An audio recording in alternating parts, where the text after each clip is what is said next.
Hello बच्चों।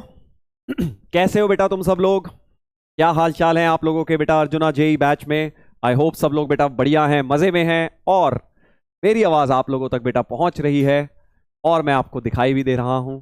Good evening sir जी, good evening बेटा जी। Good evening to all, all of you बेटा, good evening to all of you.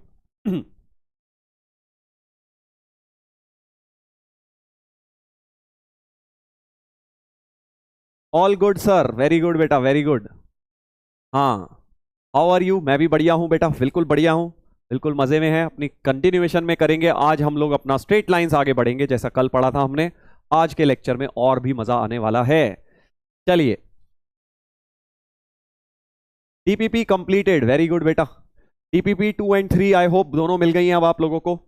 DPP 2 और 3 I hope दोनों मिल गई हैं बेटा। हाँ, लेट ओपी बेटा, तू मेरी बात कर रहा है कि अपनी बात कर रहा है? लगता है तू लेट आया है। अपनी बात कर रहा है। हाँ,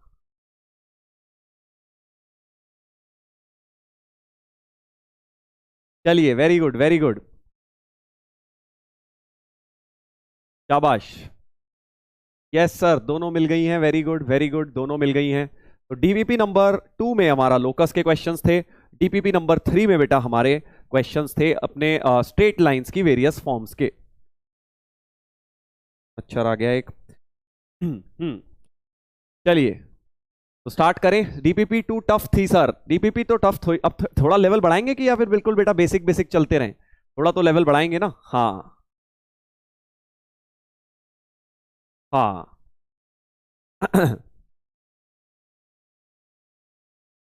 डीपीपी 2 टफ थी, कोई बात नहीं, थोड़ी सी टफ तो चलेगी। तू क्या चाहता है, बिल्कुल हलवा हलवा सवाल देते रहे? हाँ, तो डीपीपी 2 टफ थी, उसके अगर 50% सवाल भी हो गए कोई दिक्कत नहीं है। डीपीपी 2 लेंदी थी, हाँ तो लेंदी तो थी बेटा, लेंदी तो थी।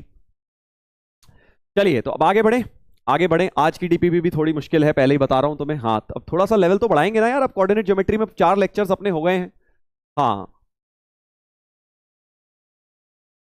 चलो बेटा आगे बढ़ेंगे। कोहली की 100 हो गई सर। हाँ बेटा, 100 हो गई, बहुत बढ़िया। Congratulation to all of you, India जीत गई। अब बस ऐसे ही लगे रहने दो इंडिया को बेटा, उनका काम करने दो, तुम अपना काम करो। फाइनल में जब जीतेंगे तब बात करेंगे सीधे। हाँ,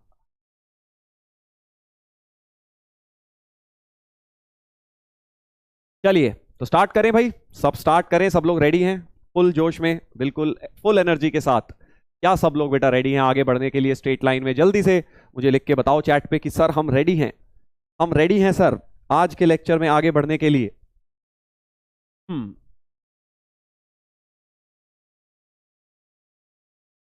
हम्म, जल्दी से बताइए, जल्दी से बताइए। Hmm. Yes sir, yes sir, ready ready ready. बहुत बढ़िया, बहुत बढ़िया। चलिए, तो स्टार्ट करेंगे बेटा आज का लेक्चर। आज हम लोग करें उससे पहले एक बार ये क्विक रिकैप। हमने various forms of straight lines पढ़ी थी। लाइंस की मैंने आपको ये 6 फॉर्म्स बताई थी, एक पूरे पेज, सिंगल पेज पे मैंने लिख दिए हैं। ये एक तरह से हमारे फॉर्मूलाज हैं जो इस चैप्टर में आपको लर्न करने हैं, राइट? और आई होप अभी तक आपने लर्न कर भी लिए होंगे ये 6 फॉर्मूलाज। कल नॉर्मल फॉर्म के बारे में डिस्कस किया था हमने, और कल इसके ऊपर मैंने आपको एक क्वेश्चन भी कराया था जेई 2023 में ही जो पूछा गया है। हाँ, ठीक है भाई। अब आगे बढ़ेंगे। अब देखो, वैसे 7वीं फॉर्म भी है, एक 7वीं फॉर्म होती है पैरामेट्रिक फॉर्म, बट वो अभी नहीं बताऊंगा। पैरामेट्रिक फॉर्म, ठीक है, वो थोड़ा जेई के लिए है सिर्फ, नॉट फॉर स्कूल, सिर्फ जेई के लिए। बट उसको पढ़ने के लिए थोड़ी सी स्ट्रेट लाइन में और तुम मैच्योर हो जाओ, थोड़े से और अच्छे टॉपिक्स पढ़ लो, थोड़े और सवाल लगा लो, फिर बीच में आगे जाके तुम्हें एक पैरामेट्रिक फॉर्म करवाऊंगा। अभी नहीं करवाऊंगा, ठीक है? क्योंकि वो समझने के लिए तुम्हें पहले काफी स्ट्रेट लाइन आनी चाहिए, क्योंकि वो एक शॉर्टकट है। शॉर्टकट कब समझ आता है, कब अच्छा लगता है, कब फील आती है उसकी, जब भाई हमें लॉन्ग कट पता हो, ठीक है ना? तो इसलिए पैरामेट्रिक फॉर्म को हम थोड़ा सा समय के बाद, 1-2 लेक्चर्स के बाद जाके पढ़ेंगे। हम्म। चलो आगे बढ़ेंगे बेटा, आगे बढ़ेंगे। तो आज हम क्या पढ़ने वाले हैं? आज हम 2 नए फॉर्मूले पढ़ने वाले हैं। एंगल बिटवीन लाइंस का formula, formula for angle between lines, और perpendicular distance of a point from a line. तो देख भाई, स्ट्रेट लाइन के अंदर जैसे 10th की कोऑर्डिनेट में 2 फॉर्मूले थे, है ना? 2 फॉर्मूले थे ना 10th की कोऑर्डिनेट में, कौन कौन से थे बताओ? पहला तो था सर डिस्टेंस फॉर्मूला, दूसरा था सेक्शन फॉर्मूला। तुम्हें अच्छी तरह रटे हुए हैं दोनों फॉर्मूले, बहुत बढ़िया करके तुमने पढ़े हुए हैं, और कहीं पर भी आता है तो तुम लगा देते हो खट से, डिस्टेंस बिटवीन 2 पॉइंट्स वाला डिस्टेंस फॉर्मूला या सेक्शन फॉर्मूला, ये दो चीजें तुमने 10th में पढ़ी हैं। ऐसे ही बेटा 11th की कोऑर्डिनेट में भी दो नए फॉर्मूले आएंगे, ठीक है, वो दोनों आज की लेक्चर में होने वाले हैं। स्कूल में भी है ये, 11th की एनसीईआरटी में भी है, और जेई के लिए भी है, राइट, दोनों के लिए इंपॉर्टेंट है। पहला फॉर्मूला है एंगल बिटवीन लाइंस। हाँ, तो जैसे तुझे 10th के रटे हुए हैं ना बिल्कुल, ये दोनों फॉर्मूले कहीं भी दिखते हैं तुरंत लगा देता है, डिस्टेंस एंड सेक्शन, वैसे ही बेटा अब 11th में भी ये दो फॉर्मूले तुझे जहां भी दिखेंगे वहां लगाएगा। पहला फॉर्मूला है एंगल बिटवीन लाइंस, दूसरा है perpendicular distance of point from line, point का लाइन से डिस्टेंस। 10th में जो पढ़ा था वो था दो पॉइंट के बीच में डिस्टेंस, दो पॉइंट दिए हो तो डिस्टेंस। अब है एक पॉइंट और एक लाइन के बीच में डिस्टेंस, ऐसा कुछ कि एक पॉइंट और एक लाइन के बीच में ये डिस्टेंस निकालेंगे हम, ये पॉइंट है और ये लाइन है, इसके बीच में डिस्टेंस निकालेंगे। तो ये है second formula, very very important. तो आज का लेक्चर जो होने वाला है, हाँ आज का लेक्चर जो होने वाला है बहुत इंपॉर्टेंट होने वाला है for the entire coordinate geometry. ये दोनों फॉर्मूले पूरे 12th तक तुम्हारे बहुत ज्यादा लगने वाले हैं, 11th में ही नहीं सिर्फ 12th में भी लगेंगे ये फॉर्मूलाज, राइट। तो अच्छी तरह पढ़ेंगे, अच्छी तरह इसको पढ़ेंगे। चलिए तो स्टार्ट करते हैं बेटा। हाँ, तो सबसे पहले एंगल बिटवीन टू लाइंस का जो फॉर्मूला है बेटा, तो दो लाइंस गिवन है, देख क्या है, एक लाइन ये है, एक लाइन ये है, ठीक है भाई, और इनके बीच में जो एंगल थीटा होगा वो होता है given by this particular formula, tan theta is m1 minus m2 upon 1 plus m1 m2 का मॉड। तो m1 और m2 क्या है, m1 इस लाइन की स्लोप है और m2 इस लाइन की अगर स्लोप है, तो दो लाइंस की अगर स्लोप पता है मान ले, तो हम उनके बीच में बेटा एंगल बिटवीन लाइंस निकाल सकते हैं इस फॉर्मूले की मदद से, m1 minus m2 upon 1 plus m1 m2। तो फॉर एग्जाम्पल मान लीजिए एक ये दो लाइंस दे दी, इस लाइन की स्लोप है सपोज m1 की वैल्यू है से 1/7, कुछ भी दे दी यार, m2 की वैल्यू है 3, और मैं पूछता हूं कि भाई थीटा बताइए, तो tan थीटा का फॉर्मूला आप लगाएंगे m2 माइनस m1 कर लो, कोई फर्क नहीं पड़ता, अपॉन 1 प्लस m1 m2, और क्योंकि मॉड है इसलिए ऊपर m2 माइनस m1 लिखो या m1 माइनस m2, बात एक ही होती है बेटा, फर्क नहीं पड़ता। तो 3 माइनस 1/7 अपॉन 1 प्लस 3 इंटू 1/7, ऐसा कुछ हो जाएगा, राइट। और अब इसको सिंप्लीफाई कर दीजिए, 7 3 21, तो 20/7 अपॉन 7 और 3 10/7। अरे वाह यार, ये तो बहुत अच्छा बन गया बेटा, ऐसे ही मैंने तो कुछ भी लिख दिया था, 20/10 2 बन गया, यानी tan थीटा बन गया 2, और ये स्टैंडर्ड एंगल तो है नहीं, तो tan इनवर्स 2 बोल देंगे हम angle between these two lines क्या बोल देंगे, tan इनवर्स 2 बोल देंगे बेटा। इस तरह से ये एंगल बिटवीन लाइंस को लगाया जाता है, समझ गए, एंगल बिटवीन लाइंस को ऐसे लगाते हैं, right, m1 minus m2 upon 1 plus m1 m2। अब इसका प्रूफ देख लेते हैं, ये तो मैंने तुम्हें बताया लगाते कैसे हैं, बिल्कुल हलवा तरीका है बेटा। दो लाइंस की स्लोप होंगी तो तू उनके बीच का एक तरह से एंगल निकाल सकता है। देख 10th में क्या होता था, दो पॉइंट्स के कोऑर्डिनेट्स हैं तो इनके बीच में तुम डिस्टेंस निकाल सकते थे, राइट। वैसा ही कुछ हो गया कि अब बिना स्केल के या बिना कंपास की मदद से, बिना प्रोटेक्टर की मदद से तुम एंगल बिटवीन टू लाइंस निकाल सकते हो। देखो छोटी क्लासेस में जब ज्योमेट्री पढ़ते थे तो लाइंस के बीच में एंगल निकालना होता था, प्रोटेक्टर निकाल लेते थे भाई अपना, वो चांद होता था ना सेमी सर्कल, हाँ वो बेटा आप लगा के एंगल निकाला करते थे प्लेन ज्योमेट्री में। बट कोऑर्डिनेट ज्योमेट्री की ब्यूटी क्या है कि हम इसमें कैलकुलेशंस करके एंगल बिटवीन लाइंस निकाल रहे हैं, हमें कोई जरूरत नहीं है प्रोटेक्टर की, यहां पे हमें बस लाइंस की स्लोप पता हो तो हम कैलकुलेशंस करके एंगल बिटवीन टू लाइंस निकाल देंगे, ठीक है भाई, इस तरह से। तो ये है इनका पर्पस, क्योंकि देख होता क्या है कि यार हमारे पास इतने बड़े बड़े स्केल, इतने बड़े बड़े प्रोटेक्टर नहीं होते कि हमें एंगल मेजर करने हैं बहुत बड़े बड़े बहुत दूर की चीजों के, तो हम प्रोटेक्टर्स कहां से लाएंगे वैसे, राइट। तो इसलिए ये सब कोऑर्डिनेट ज्योमेट्री में हमें काम आता है, हाँ ठीक है भाई। तो अब इसका प्रूफ कर लेते हैं जल्दी से कि कैसे आया सर, ये फॉर्मूला आया कहां से, tan थीटा जो एंगल बिटवीन लाइंस है ये कैसे बनेगा। चलिए तो सब लोग देखेंगे ध्यान से कैसे प्रूफ होगा, जरा ध्यान से देखिए। तो सबसे पहले तो मैंने क्या किया भाई, एक कोऑर्डिनेट एक्सिस बना ली अपनी, ये अपनी कोऑर्डिनेट एक्सिस बना ली, देख ठीक है, कोऑर्डिनेट एक्सिस कहीं पर भी होगी, इधर होगी उधर होगी जहां भी होगी। तो अब देखो ध्यान से देखेंगे सब लोग, क्योंकि बेटा ये m2 है तो इस लाइन का स्लोप एंगल θ2 मान लेता हूं और इस लाइन का स्लोप एंगल θ1 मान लेता हूं। Angle made with positive direction of x axis को मैंने θ1 और θ2 मान लिया। सो फ्रॉम दिस मैं लिख सकता हूं जो m1 की वैल्यू होगी tan थीटा 1 होगी। ये देख m1 क्या है, इस लाइन का स्लोप है और इस लाइन का स्लोप tan थीटा 1 है, तो m1 बराबर tan थीटा 1 हो गया स्लोप का फंडा यूज करके, राइट। हाँ, और m2 बराबर क्या हो गया, m2 बराबर बेटा हो गया tan थीटा 2, tan थीटा 2 हो गया। हाँ ठीक है बेटा। सर सारे एंगल सेम थोड़ी होंगे ना, क्या मतलब, अरे सारे एंगल अलग आएंगे तो जो भी आएगा बेटा इस फॉर्मूला से आ जाएगा ना, तू स्लोप अलग अलग आएंगी तो एंगल अलग अलग आएगा, क्या बेकार का बात कर रहा है तू। ऑब्वियसली स्लोप्स पे डिपेंड करेगा एंगल बिटवीन लाइंस क्या होगा। हाँ सर रॉन्ग है। अच्छा बेटा तो तू बताएगा क्या सही है क्या गलत है, तू इतना बड़ा चैंपियन बन गया कि तू बताएगा हमें कि क्या सही होता है क्या गलत होता है ना। हाँ तो काफी सारे स्पैमर्स आज प्रेजेंट हैं, लगता है इनको और कुछ काम नहीं है। हाँ चलिए तो अब हम देखते हैं। हाँ शाबाश, समझ नहीं आया सर, एक आया हमारा स्पैमर भाई, अरे कुछ समझाया ही नहीं, अभी तो समझ कहां से आएगा तुझे, एंगल बस ये बताया अगर ये थीटा 1 होता है तो स्लोप की डेफिनेशन ये होती है। अब तुझे अगर ये भी समझ नहीं आया मतलब तू बेटा पैराशूट पहन के कूद के आया है यहाँ पे, तुझे यही नहीं पता कि स्लोप की वैल्यू tan थीटा होती है, तो मैं क्या बताऊं बता इसमें। हाँ हाँ वाई मॉड, अरे रुक तो जा, फिर से बेटा लगता है कुछ आ गए हमारे बीच बेचैन आत्माएं जिन्हें बस एकदम से बस सब जानना है हाँ चलो अब यहां पे देखो, तो अब अगर आप ध्यान से देखें, किसी ने बहुत बढ़िया चीज लिखी सर ये थीटा है तो ये भी थीटा है, और अब इस छोटे से ट्राइंगल में एक्सटीरियर एंगल प्रॉपर्टी लगा देता हूं। याद आया बेटा बचपन में करते थे, ये एक्सटीरियर एंगल है थीटा 1 और एक्सटीरियर एंगल बराबर होता है sum of opposite interior angles, right. तो क्या मैं यहां पे लिख सकता हूं कि इन ट्राइंगल, ले ले कुछ भी नाम ले ले इसका, ए बी सी नाम लिख दे, ए बी सी ट्राइंगल के अंदर in triangle A B C exterior angle property लगा रहा हूं, मतलब थीटा 1 बराबर थीटा प्लस थीटा 2 हो जाएगा ऐसे, ठीक है भाई। हाँ एक्सटीरियर एंगल प्रॉपर्टी ये देख, और यहां से आ जाएगा थीटा की value theta 1 minus theta 2।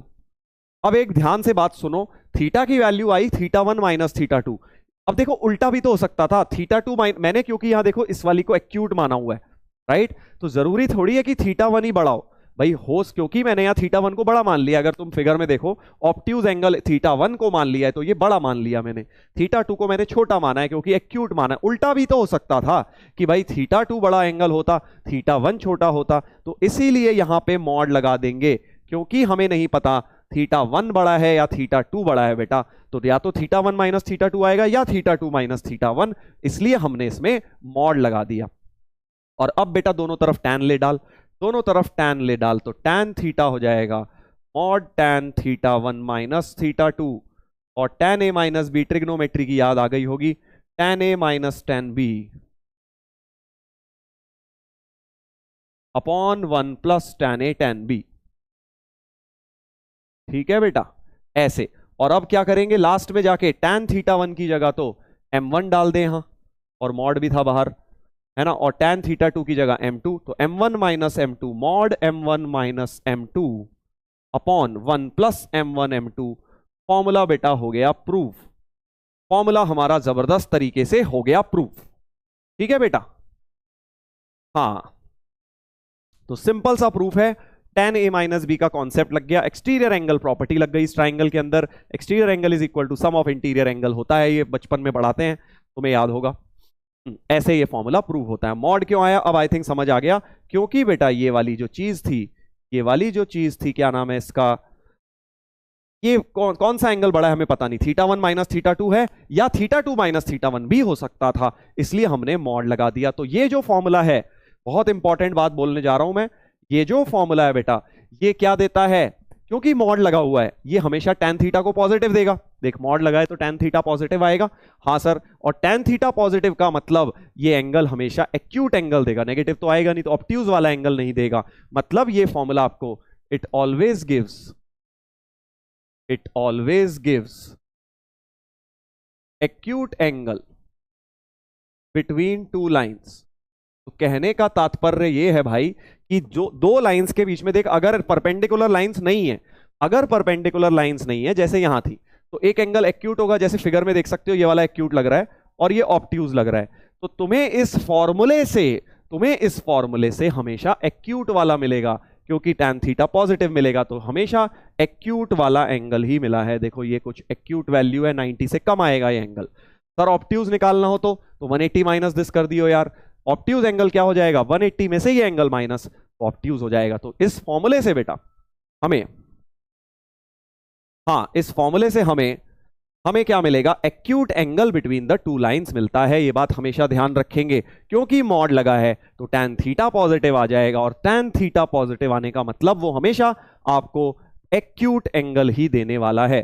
Sir third quadrant क्यों नहीं, बेटा थर्ड क्वाड्रेंट नहीं होता एंगल बिटवीन टू लाइंस, कभी 180 से बड़ा होता है, खुद सोच के देख। अगर दो लाइन बनाऊं, ये देख ये दो लाइन बना ली, जैसी मर्जी लाइन बना ले, क्या इन दोनों लाइंस का एंगल 180 से बड़ा हो जाएगा, सोच के देख, नहीं हो सकता ना। तो angle between two line just like slope angle, याद कर मैंने स्लोप एंगल भी बताया था, ऑलवेज लाइज बिटवीन 0 to 180। ऐसे ये भी तो एंगल 0 से 180 है, ये एक एक्यूट हो गया, ये वाला ऑब्ट्यूज हो गया। ऑब्ट्यूज से ज्यादा 180 से बड़ा नहीं हो सकता। हाँ तो सर पता कैसे चलेगा कि एक्यूट पूछा है कि ऑब्ट्यूज, बेटा जी सवाल में लिखा होगा, तू देखेगा भी, क्वेश्चन आने तो दे, सारी चीजें तुझे एक बार में ही पता लग जाएंगी क्या। हाँ सर डेरिवेशन इंपॉर्टेंट है नहीं है, इसका डेरिवेशन इतना इंपॉर्टेंट नहीं है, बट हल्का फुल्का सा था तो मैंने बता दिया है तुमको। चलिए हाँ, तो ये मैंने आपको बताया है कि एंगल बिटवीन लाइंस निकालने का एक फॉर्मूला है। दूसरी बात मैंने ये बताई है कि भाई अगर आपको इस फॉर्मूले की मदद लेनी है तो हमेशा उससे एक्यूट एंगल ही मिलता है लाइंस के बीच में। चलो अब देखते हैं क्वेश्चन कैसे बनेंगे। क्वेश्चन कैसे बनेंगे इसके ऊपर तो एक नोट भी है इसका, वो भी देखेंगे, नोट भी देखेंगे। पहले इसके ऊपर एक सवाल जरा तुम्हें करा देता हूं। देखो सवाल क्या है, इधर देखो, बहुत जबरदस्त क्वेश्चन है, ध्यान से देखेंगे बेटा। इस एक बहुत इंपॉर्टेंट चीज आपको मैं समझाने वाला हूं। हाँ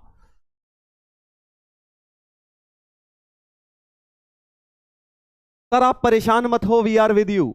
मैं परेशान नहीं हूं यार, मैं तो बेचारे स्पैमर्स को लेके बात कह रहा हूं, स्पैमर्स को लेके परेशान हूं कि बेटा बेचारे इनकी लाइफ में कुछ और करने को है नहीं। देख find the equation of a line passing through 2,5।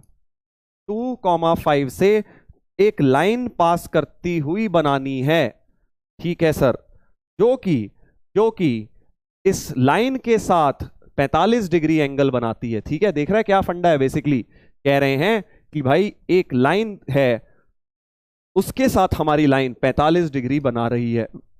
ठीक है, रफली एक लाइन बना दी मैंने, एक रफ लाइन बना दी है मैंने यहाँ पे कि ये एंगल 45 डिग्री है, कि ये वाली लाइन हमें निकालनी है 2,5 से पास करती हुई, और ये लाइन गिवन है 4x + 3y + 10। तो इस नीली वाली लाइन की बेटा इक्वेशन चाहिए। तो एक काम करता हूं बेटा, लेके इसकी स्लोप m मान लेता हूं। ले भाई चाइनीज ब्रश वाले आ गए, चाइनीज ब्रश m, इसकी स्लोप बेटा m मान लेता हूं, राइट, इसकी स्लोप m मान लेता हूं। और इसकी स्लोप तो तू लिख ही सकता है, देख -4/3 दिख रही है, इसकी slope minus coefficient of x upon coefficient of y, वही वाला फंडा, स्लोप ऑफ द लाइन -4/3 है, तो m2 ले ले चाहे इसको, m2 है -4/3। समझे? अब मैं क्या करने वाला हूं, समझ गया बेटा, समझ गया ना? तो एंगल बिटवीन लाइंस दिया हुआ है, so tan 45 equal to mod m1 - m2 upon 1 + m1 m2। एक है m, एक है m2, तो m1 की जगह m लिख दिया मैंने। tan थीटा का फॉर्मूला लगाने वाला हूं। हाँ हाँ ठीक है भाई। सर टुमारो यार क्लास और नॉट? यस बेटा टुमारो क्लास बिल्कुल होगी, क्यों नहीं होगी। हाँ ठीक है बेटा, तो अब क्या हो गया देख, अब यहां से m2 की वैल्यू tan 45 तो 1 होता है, और m - m2 बेसिकली इस इक्वेशन से अब m सॉल्व हो जाएगा, m2 की थी -4/3 डाल दी, अपॉन 1 - m × 4/3, थोड़ा LCM वगैरह लिया जाए तो 1 = 3m + 4, 3m + 4 अपॉन 3 - 4m का मॉड। इतनी बात तो समझ गई बेटा, इतनी बात तो समझ गए होगे। और अब ध्यान से सुनो क्या होगा। अब ये मॉड इक्वेशन जैसी नहीं बन गई भाई, मॉड हटाओगे तो इधर प्लस माइनस आएगा, बेसिक मैथ का थोड़ा सा फंडा यूज हो रहा है, 3m + 4 अपॉन 3 - 4m जैसा बन जाएगा। अब क्या करूंगा सर, अब बस बेटा तेरे को पता ही है यार, आगे एक बार प्लस ले ले, एक बार माइनस लेके इसको इक्वेशन को कर डाल सॉल्व। एक बार प्लस और एक बार माइनस लेके बेटा ये इक्वेशन हो जाएगी सॉल्व। हाँ जल्दी से निकालते हैं, जल्दी से निकालते हैं बेटा। +1 ले लेता हूं, चले एक बार यहां पे सॉल्व कर देता हूं। एक बार ले लिया प्लस का साइन तो क्रॉस मल्टीप्लाई भी कर दे। 3 - 4m इज 3m + 4, तो ये हो जाएगा 7m = -1, m की वैल्यू -1/7, m की वैल्यू -1/7। और एक बार बेटा ले लो माइनस साइन, एक बार ले लो माइनस साइन, तो क्या हो जाएगा, माइनस लेते ही हो जाएगा 3m, ये देख माइनस में हो जाएगा -3 + 4m इज 3m + 4। समझ गया ना बेटा, बस मॉड्यूलस इक्वेशन सॉल्व कर रहा हूं। तो m की वैल्यू आ गई 7, m की वैल्यू बेटा 7 आ गई, राइट, m की वैल्यू 7 आ गई। बस अब तो दो आंसर्स आ जाएंगे, दो आंसर्स आ जाएंगे, क्योंकि इस लाइन की स्लोप निकली गई, पॉइंट पहले ही दिया हुआ था 2,5। सो फाइनल आंसर्स क्या हो जाएंगे, ऊपर लिख रहा हूं, फाइनल आंसर्स हो जाएंगे sir y - 5, y - 5, y - 5 equal to m × x - 2। Slope point form लगा दी और m की जगह बेटा दो वैल्यू डाल दे, m की जगह दो वैल्यू डाल दे जल्दी से, एक बार 7 और एक बार -1/7। तो फाइनल आंसर्स दो दो हमारे पास आ जाएंगे। ठीक है भाई, फाइनल दो आंसर्स आ जाएंगे। क्या ये बात सबको क्लियर हो गई है? सर y2 स्लोप्स, हाँ अब मुझे पता था काफी लोग ये बोलेंगे कि सर ये दो कहां है, सर ज्योमेट्री में तो दिखाओ थोड़ा सा। अभी दिखाता हूं बेटा, अभी दिखाता हूं।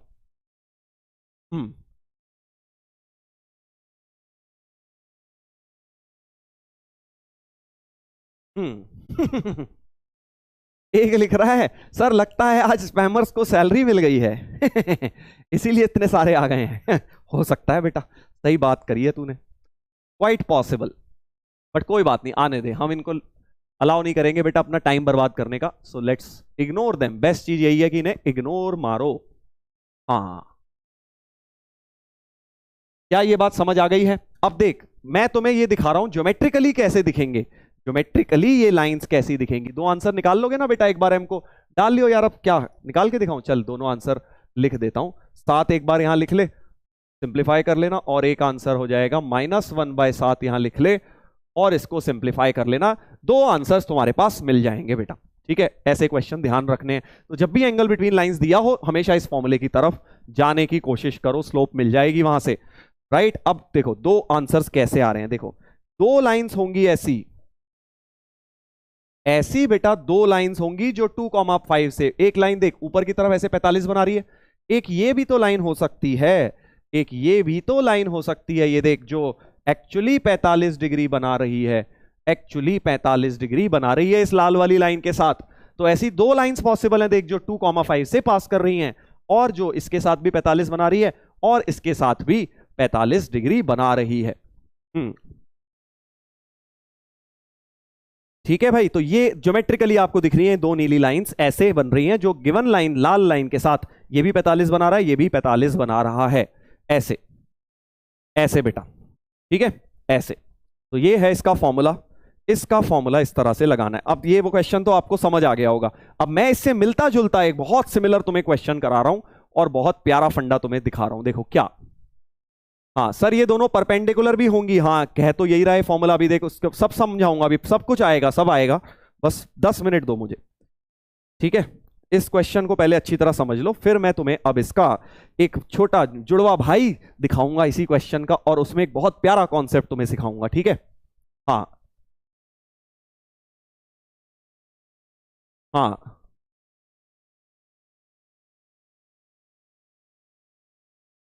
चल, अब इसी में देख, ऐसे क्वेश्चन तो एनसीईआरटी में भी मिलेंगे तुझे, बट अभी इसी का तेरे को जेई का वर्जन दिखाता हूं, क्वेश्चन में कैसे पूछा जाता है, जेई में कैसे घुमाते हैं। देखो अब क्या कर दिया, बिल्कुल ही सेम सवाल दे दिया।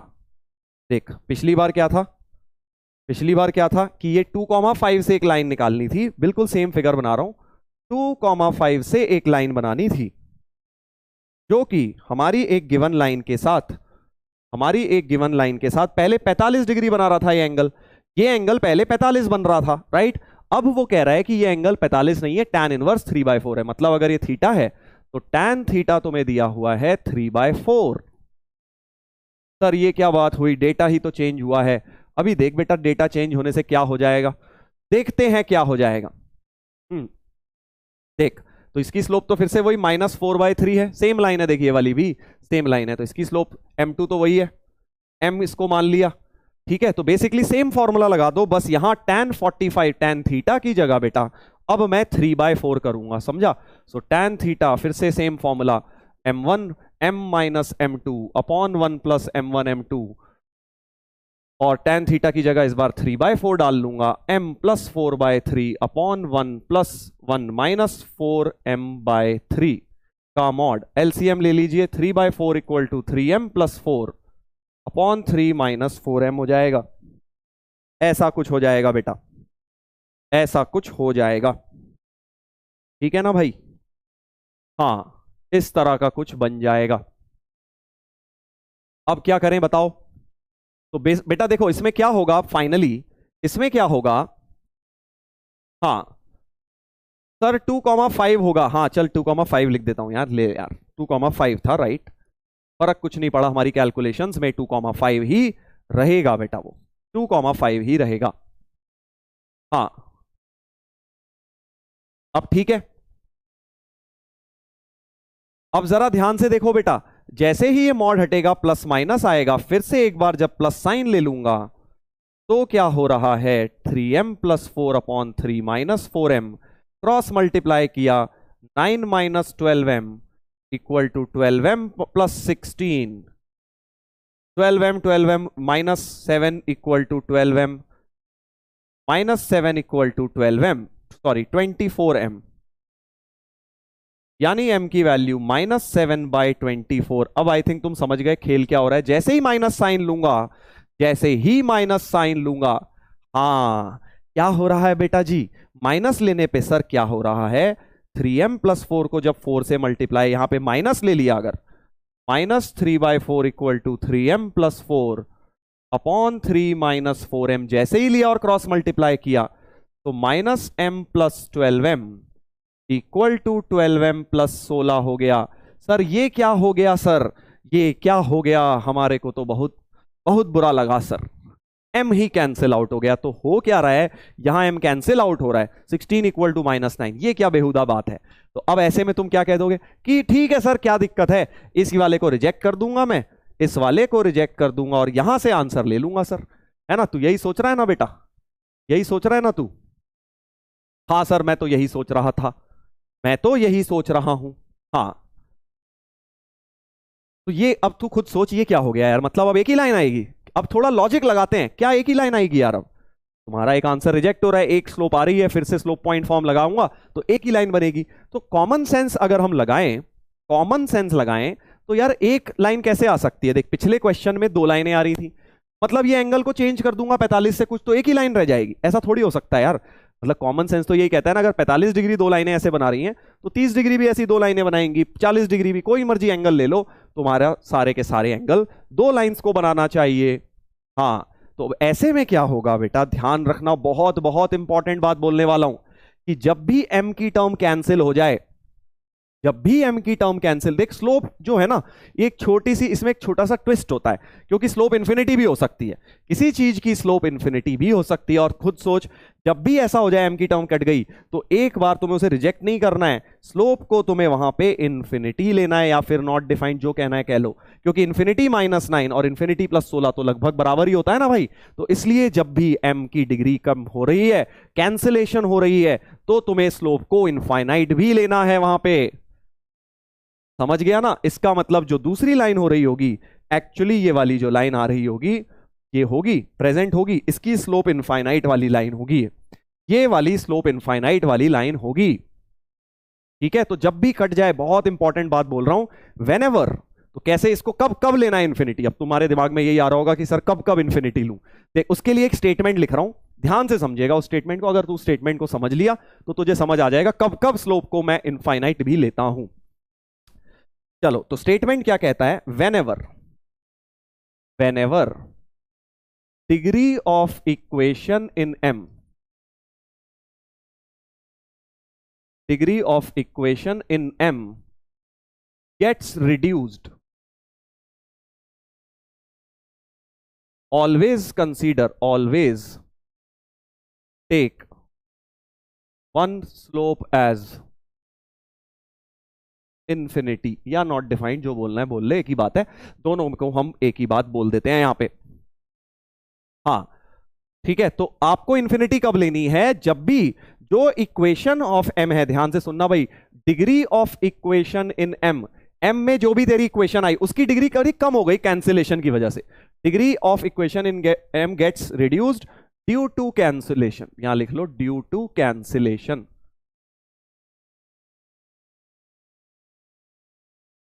ड्यू टू कैंसिलेशन, तो आपको हमेशा एक स्लोप इन्फिनिटी लेनी होती है। नहीं समझ आई ना, ऊपर से निकल गई ना, कोई बात नहीं, देख अभी बताता हूं। जैसे पिछली वाली इक्वेशन को तुम देखो, ये इसकी डिग्री क्या थी सर? ये लीनियर थी, ये भी लीनियर थी, ध्यान से सुनियो, ये लीनियर थी, लीनियर थी। 12m कट के ये क्या रह गई? 0 डिग्री टर्म्स रह गई, सिर्फ कांस्टेंट टर्म रह गई। तो जो लीनियर इक्वेशन थी उसकी डिग्री कम हो गई ना, 1 डिग्री टर्म ही गायब हो गई तुम्हारी, तो इसलिए मैंने एक स्लोप को इन्फिनिटी लिया है, राइट। ऐसे ही सोच, अगर मैं मान ले m² + 6m equal to 6m + 2 लेता, अब 6m कटा, क्या अब डिग्री कम हुई m में?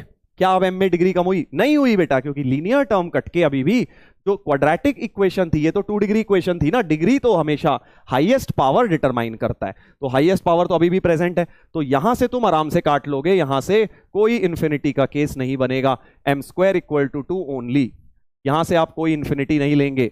बट यही मैं अगर ऐसा दे देता, मान ले example 2, m² + 6m equal to m² + 2 दे देता, अब m² कटा, अब क्या हुआ बेटा? m² कटा, तो अब तो 2 डिग्री टर्म गायब हो गई, क्वाड्रेटिक थी 2 डिग्री कम हो गई, और फाइनली जो लीनियर इक्वेशन बन गई, तो डिग्री ऑफ इक्वेशन रिड्यूस हो गई बेटा। इस सिचुएशन में एक रूट को इन्फिनिटी लेगा, बस इतना सा। तो एक तो 1/3 आ गई, और दूसरा तुम यहां से एक को इन्फिनिटी भी ले लोगे, एक को इन्फिनिटी भी ले लोगे, ऐसे।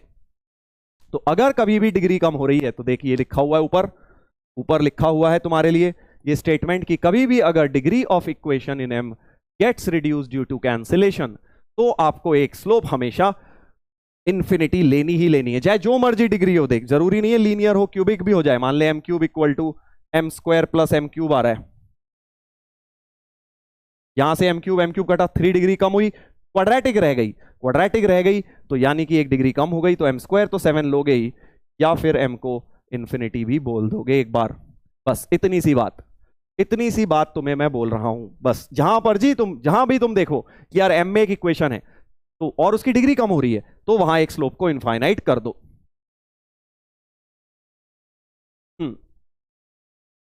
पर ऐसा करते क्यों है सर? यही तो बात है बेटा, करते क्यों है? क्योंकि बेटा देख, एक्चुअली उसका फंडा ये होता है, देख चल ये भी समझा देता हूं। मान ले क्वाड्रेटिक का है, कोफिशिएंट a 0 हो रहा है ना, इस क्वाड्रेटिक में समझ ले a 0 हो रहा है। जैसे क्वाड्रेटिक का एग्जांपल लेके समझा रहा हूं, मान लो m² + 6m इज m² + 2 था, है ना, ऐसा था। तो अब मैं क्या कह रहा हूं तुम्हें कि अगर तुम m² का कोफिशिएंट देखो तो 0 बन रहा है, ऐसे लिख लो इस क्वाड्रेटिक को। तो अब अगर क्वाड्रेटिक फॉर्मूला लगाऊं तो एक रूट तो 0 आनी चाहिए ना, क्योंकि क्वाड्रेटिक फॉर्मूले में क्या आता है? -b ± √d/2a आता है। तो a 0 है तो एक रूट इनफाइनाइट इसलिए जाती है। एक लॉजिक तो ये हो सकता है। दूसरा लॉजिक क्या हो सकता है? थोड़ा सा लिमिट्स लगेगा उसमें, कि तुम एक काम करो, इसमें से m² जबरदस्ती कॉमन लो, ठीक है, m² दोनों तरफ से जबरदस्ती कॉमन ले लिया, ठीक है भाई।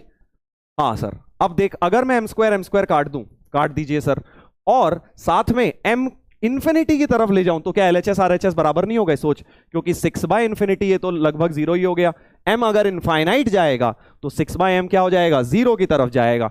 2/m भी बेटा 0 की तरफ जाएगा, तो 1 + 0 = 1 + 0, सेम आ गया LHS RHS। तो ये लॉजिक होता है इसके पीछे, लिमिट्स का थोड़ा सा फंडा होता है, इन्फिनिटी पे लिमिट दोनों की सेम आ रही होती है, बट तुझे उसकी जरूरत नहीं है, बस ये स्टेटमेंट याद रख ले। इसलिए बेटा हमेशा वो इक्वल बनता है इन्फिनिटी पे। तो जब भी डिग्री कम होगी मैक्सिमम डिग्री वाली टर्म के, क्योंकि कोफिशिएंट सेम है, यहां पे देख m³ कॉमन लूंगा तो फिर लिमिट दोनों की 1 जा रही है, सेम जाएगी हमेशा लिमिट, इसलिए इनफाइनाइट लेना होता है, ठीक है। सर यहां m² होगा, हाँ ले ले यार m², तू यार जज्बात को नहीं समझता, बच्चों वाली बातें मत कर। एम स्क्वायर कॉमन लिया ये होगा, ठीक है, बट अभी भी जीरो ही जाएगी, राइट। बट आरएचएल भी, राइट साइड वाली भी जो वैल्यू है वो भी 1 है, लेफ्ट भी 1 है, इन्फिनिटी पे दोनों वैल्यूज सेम हो रही हैं। हाँ, इसलिए ठीक है भाई। हाथ पैर धोके बेटा पीछे पड़े रहते हो हैं सर, छोटी सी गलती कैसे कर दी आपने। कॉन्सेप्ट समझ गया बेटा, तू गलती तो ढूंढ ली तूने, चल अच्छी बात है, कॉन्सेप्ट भी समझ ले। तो अब इसका आंसर निकाल लेते हैं पिछले सवाल का। पिछले सवाल का बेटा आंसर निकालेंगे अब, ठीक है भाई। तो जहां पर भी m कटे तुम्हें दिख रहा हो डिग्री कम हो रही है, एक रूट इनफाइनाइट ले लेना। चलो अब आंसर निकाले जाएं। इसका आंसर तो तुम्हें पता है, y-5 इक्वल टू m की जगह -7/24 x -2। एक आंसर तो ये हो गया, ठीक है, एक आंसर तो ये हो गया। और दूसरा आंसर क्या होगा बेटा, इस स्लोप इनफाइनाइट वाली लाइन याद करो कैसी दिखती थी। स्लोप इनफाइनाइट वाली लाइन कैसी दिखती है, हाँ, स्लोप इनफाइनाइट वाली, स्लोप इनफाइनाइट वाली लाइन कैसी दिखती है बेटा, सोच के बता। x इक्वल टू कॉन्स्टेंट, याद आ रहा है, कल बताया था, वर्टिकल लाइन होती है स्लोप इनफाइनाइट वाली, जो होती है x इक्वल टू कॉन्स्टेंट। इसमें फॉर्मूले नहीं लगाते कभी भी, हॉरिजॉन्टल वर्टिकल लाइन में फॉर्मूले नहीं लगाओ, सीधे लिखो कि वर्टिकल लाइन है x इक्वल टू कॉन्स्टेंट। और x क्या कॉन्स्टेंट होगा, क्योंकि 2,5 से भी पास करना है, तो सीधे x इक्वल टू 2 हो जाएगी, राइट, समझ गया, क्योंकि 2,5 से पास भी करना है उसने, और तुम चाहते हो x कांस्टेंट रहे, तो x क्या कांस्टेंट रहेगा, 2 ही तो रहेगा भाई, क्योंकि इसका x कोऑर्डिनेट 2 है। तो बस हो गया, हो गया, समझ गए ना। कल वर्टिकल लाइन बताई थी मैंने तुम्हें, कल वर्टिकल लाइन बताई थी बेटा, कि वर्टिकल लाइन की इक्वेशन होती है ऐसी, इनफाइनाइट वाली जो स्लोप होती है उस लाइन की इक्वेशन तो ऐसी लाइन दिखती है, और तुम चाहते हो वो 2,5 से भी पास कर जाए, तो x इक्वल टू 2 ही तो होगी वो लाइन, क्योंकि 2,5 में, और x कांस्टेंट रखना है, तो ये x तो इसका तो 2 है ही, तो हर एक का x 2 ही होना चाहिए, तो x इक्वल टू 2 वो लाइन हो जाएगी, x इक्वल टू 2 वो लाइन हो जाएगी। आई होप ये बात क्लियर है बेटा तुम्हें, आई होप ये बात क्लियर है जो मैंने तुम्हें समझाई है, कि फाइनल आंसर इस क्वेश्चन का ऐसा कुछ दिख जाएगा, ऐसा कुछ दिखेगा बेटा। देख लीजिए, देख लीजिए बेटा।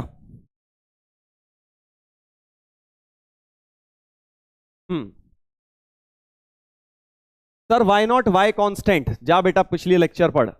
हॉरिजॉन्टल लाइन क्यों नहीं, क्योंकि स्लोप 0 होती है हॉरिजॉन्टल लाइन की, तो यही सब करता रहना बेटा, पढ़ाई तो करनी नहीं तूने। वर्टिकल लाइन की ही स्लोप इनफाइनाइट होती है, स्लोप इनफाइनाइट है ना, 90 डिग्री बना रहा है एक्स एक्सिस के साथ, एक्स एक्सिस के साथ बेटा 90, क्योंकि स्लोप इनफाइनाइट लेनी है तो एक्स एक्सिस के साथ 90, तो वर्टिकल लाइन बनाती है। हॉरिजॉन्टल लाइन तब लेता जब स्लोप 0 आती मेरे पास, समझ गए बेटा। तो तुमने देखा इस क्वेश्चन के थ्रू मैंने जरा सा कॉन्सेप्ट, जरा सा वैल्यू चेंज किया, तो पूरा एक नया कॉन्सेप्ट ही क्रिएट हो गया यहाँ पे। tan थीटा 3/4 लेके जब जब m कटे तब तब तुम्हें एक स्लोप इनफाइनाइट लेनी है, ऐसे। सर डाउट प्लीज, चल बेटा ले डाउट भी देख लेते हैं तेरे।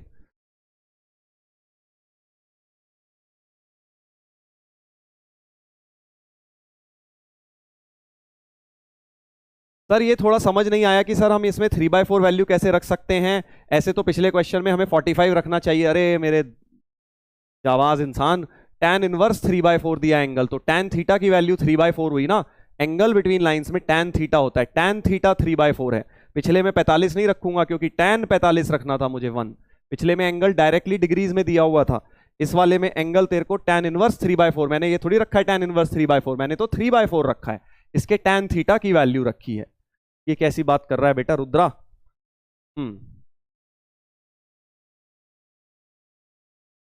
सर डिग्री की टर्म कट होने के बाद ऑलवेज ट्रू वाली कंडीशन हो जाए तब क्या करेंगे, तब भी बेटा तू m को इन्फिनिटी ही लेगा, चाहे ऑलवेज ट्रू बने नेवर ट्रू डजंट मैटर, क्योंकि इन्फिनिटी +2 हो, इन्फिनिटी +7 हो, -7, कुछ मर्जी होता रहे, वो एक स्लोप इनफाइनाइट ही लोगे तुम। Sir you are great, thank you बेटा, you are also great. Sir m1 m2 -1 हुआ, तो अभी वही उसी पर आ रहा हूं बस बेटा, उसी पर आ रहा हूं।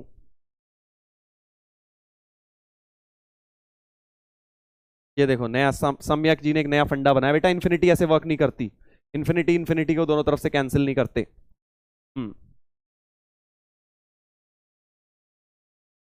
सर क्या आप हमें हाइट एंड डिस्टेंस पढ़ाएंगे? हाँ बिल्कुल पढ़ाएंगे बेटा। सर अगर 7m³ minus 6m equal to 7m plus 7m³ होता तो कितना m इंफिनिटी होगा? सॉल्यूशन है भाई, एक ही बार इंफिनिटी लेगा, दो बार थोड़ी ना इंफिनिटी लेके क्या हो जाएगा, दो बार इंफिनिटी ले लेगा तो कोई फर्क नहीं पड़ेगा, राइट। एक बार इंफिनिटी लेगा। मैं समझ रहा हूं तू क्या कह रहा है, क्योंकि क्यूबिक से सीधे लीनियर रह गई वो। तो ये जो कह रहे हैं अच्छा डाउट है, चलो ये बता देता हूं। ये कह रहे हैं कि सर अगर डिग्री कम ऐसे हो रही है, कहां गया, यहीं पर है, हाँ। मान लीजिए वो कह रहा है कि सर अगर डिग्री ऐसे कम हो रही है, m³ plus 7m equal to m³ plus से 6, कुछ भी लिख दिया, तो m³ कट गई और अब लीनियर बनी, क्यूबिक से सीधे लीनियर पे सर हमने जंप मारी, तो मैं क्या दो बार इंफिनिटी लूं? नहीं, दो बार लेने की जरूरत नहीं है, एक बार ही तो इंफिनिटी ले ले, क्योंकि बात तो एक ही है ना, एक बार इंफिनिटी है और एक बार तुम्हारी 6/7 हो गई, ऐसे, ठीक है ना। बस डिग्री कम होनी चाहिए। चलो आगे बढ़ते हैं, आगे बढ़ते हैं बेटा। तो अब ये जो फॉर्मूला है इसके दो तीन बहुत इंपॉर्टेंट कंक्लूजन्स हैं। ये मैंने आपको बता दिया स्लोप इन्फिनिटी कब लेनी है। अब इस फॉर्मूले के दो तीन इंपॉर्टेंट कंक्लूजन्स आप याद रखेंगे। हाँ,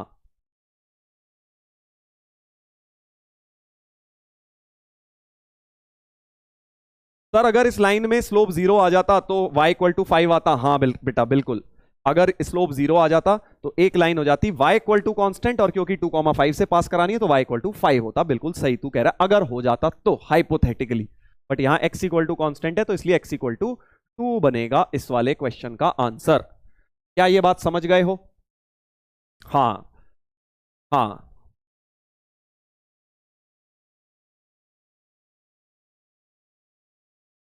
आज क्लास का मजा आ रहा है सर जी? अच्छा बेटा, मजा आ रहा है तेरे को, अच्छी बात है, मजा भी आना चाहिए। बट कभी कभी ध्यान रख, अब तू बड़ा हो गया है, कभी कभी मजा आना इंपॉर्टेंट नहीं है, ठीक है। कभी कभी इंपॉर्टेंट है लग के वो काम करना, चाहे वो बोरिंग भी लग रहा हो। मैं ये नहीं कह रहा बोरिंग लगेगा तुझे, बट जैसे भाई क्रिकेट का ही एग्जाम्पल ले ले, है ना भाई। उस दिन जब विराट कोहली था क्रीज पे, कल के मैच की तुम लोग बातें कर रहे हो, तो तुम्हें क्या लग रहा है, उसे बड़ा मजा आ रहा होगा, इतने 100 मार चुका है वो, इतने 100 मार चुका है, और कल का जीता हुआ मैच बांग्लादेश के साथ ऑलरेडी बेटा 200 रन तो बनी गए थे, है ना। जब वो आया था तो 100 पे 0 1 विकेट था, 95 पे 1 विकेट था 15 12 13 ओवर में। तो उसको क्या मोटिवेशन है? बोरिंग सा लग रहा होगा, उसे लगता होगा हर बार आके मुझे इनको पीटना है, अब जाके बनाऊं सेंचुरी बनाऊं, मैं फालतू 50 ओवर फील्डिंग करके आऊं, अब 40 ओवर फिर बैटिंग करूं। तो कई बार बेटा बोरिंग काम करने पड़ते हैं, ठीक है, सक्सेसफुल होने के लिए। तभी तो वो विराट कोहली है। इसलिए इस बात को ध्यान रखना, कभी कभी ऐसा नहीं होता कि हमेशा मजा नहीं आएगा। कई बार अभी ऐसे दिन भी आएंगे जब तू बड़ा डाउन फील कर रहा होगा, यार ये सब्जेक्ट में मजा नहीं आ रहा, टफ लग रहा है। बट इंपॉर्टेंट है कि तब भी अपने आप को पुल अप करना। अगर तुम उस टाइम अपने आप को पुल अप कर रहे हो तब तुम बेटा चैंपियन हो, ठीक है, ये बात ध्यान रखना। हाँ,